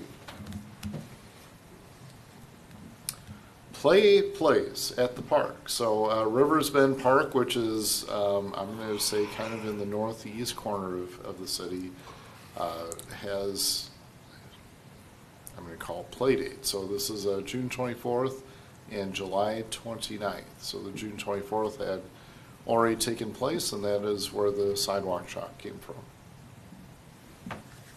Adopt a Park. If you'd like to clean up after the sidewalk chalk, we are offering Adopt a Park for any of the city parks. Whoever volunteers for this is asked to clean the park on a regular basis, whether that be once a month or after significant holidays where we're assuming that the park would have more use than on an average day. But this is a new program for us. Cards, Cribbage, and Coffee. So this is at the Activities Center, often the fourth Thursday of the month. Second and fourth Thursday. Second and fourth Thursday of the month. Yeah. Okay, Giving Garden. So as you walked into City Hall today, you probably noticed the little cart that's outside of City Hall. If you are growing an excess amount of vegetables, feel free to bag them up and drop them off at the cart. So we've had a few donations that have come and gone. I've not heard it from anyone of how they're doing or how successful this has been, but it's a good idea. My neighbor's gonna be mad at you if I do that, Yeah? because I got a lot of excess every year. There you go. Okay. Concerts. He gets them though. Good. 2025 concert series. So we have 4 concerts that are planned throughout the summer. We're halfway through, so the next one, it will be Wednesday, July 23rd for the Shane Martin Band, and then Wednesday, August 13th, Jason Paulson. And this is at L.C. Stevens. The Dayton Car Show keeps going. Also 4 times a year. And this is held at a new location at L.C. Stevens. Next show is July 11th. 6 shows, not 4. Next show is July 11th. If it's not raining, I'll be there. There we go. We'll see you, Jeep. And then Riverfest. This is also, was it August 8th, I believe? Yep. And this is also going to be held at L.C. Stevens. Is that correct, Dennis? Yep. So this is a new location Yeah, it'll just follow for the concert. EDA, if the Planning Commission is as exciting as it sounds right now, we have an opening on the EDA. The EDA consists of 5 members plus 2 council members. They are appointed, or at least the 5 members are appointed to 6-year terms. We have a application deadline of this Monday, July 14th. They meet once a month, They meet once a month, third Tuesday at 7:30 a.m. This is an earlier meeting. For the next Plan Commission meeting, August 7th, I'm trying to think of what we have. We'll have a public hearing for the A3 discussion, or comprehensive plan amendment and ordinance amendment. We have an ordinance amendment on home extended businesses, not home extended business. Home occupations. Home occupations. We may have a plat. or a revised plat. We've got to review it still. And is that just the 3 items? We did receive an interim use permit application for an event center, so you would Okay. expect that in August as well. And then we'll have more discussion on the moratorium area, so it will be not a short meeting. All right. Anything else? I will make a motion to end the meeting. What's the appropriate term? This is Paul Crossland's job. Adjourn. Adjourn. Yes. Right there. What if it dies for lack of a second? Can't we go on with it? I heard a second. Sorry, I just can't. I heard a second in there. All those in favor? Aye. Aye. All those opposed? Meeting is adjourned.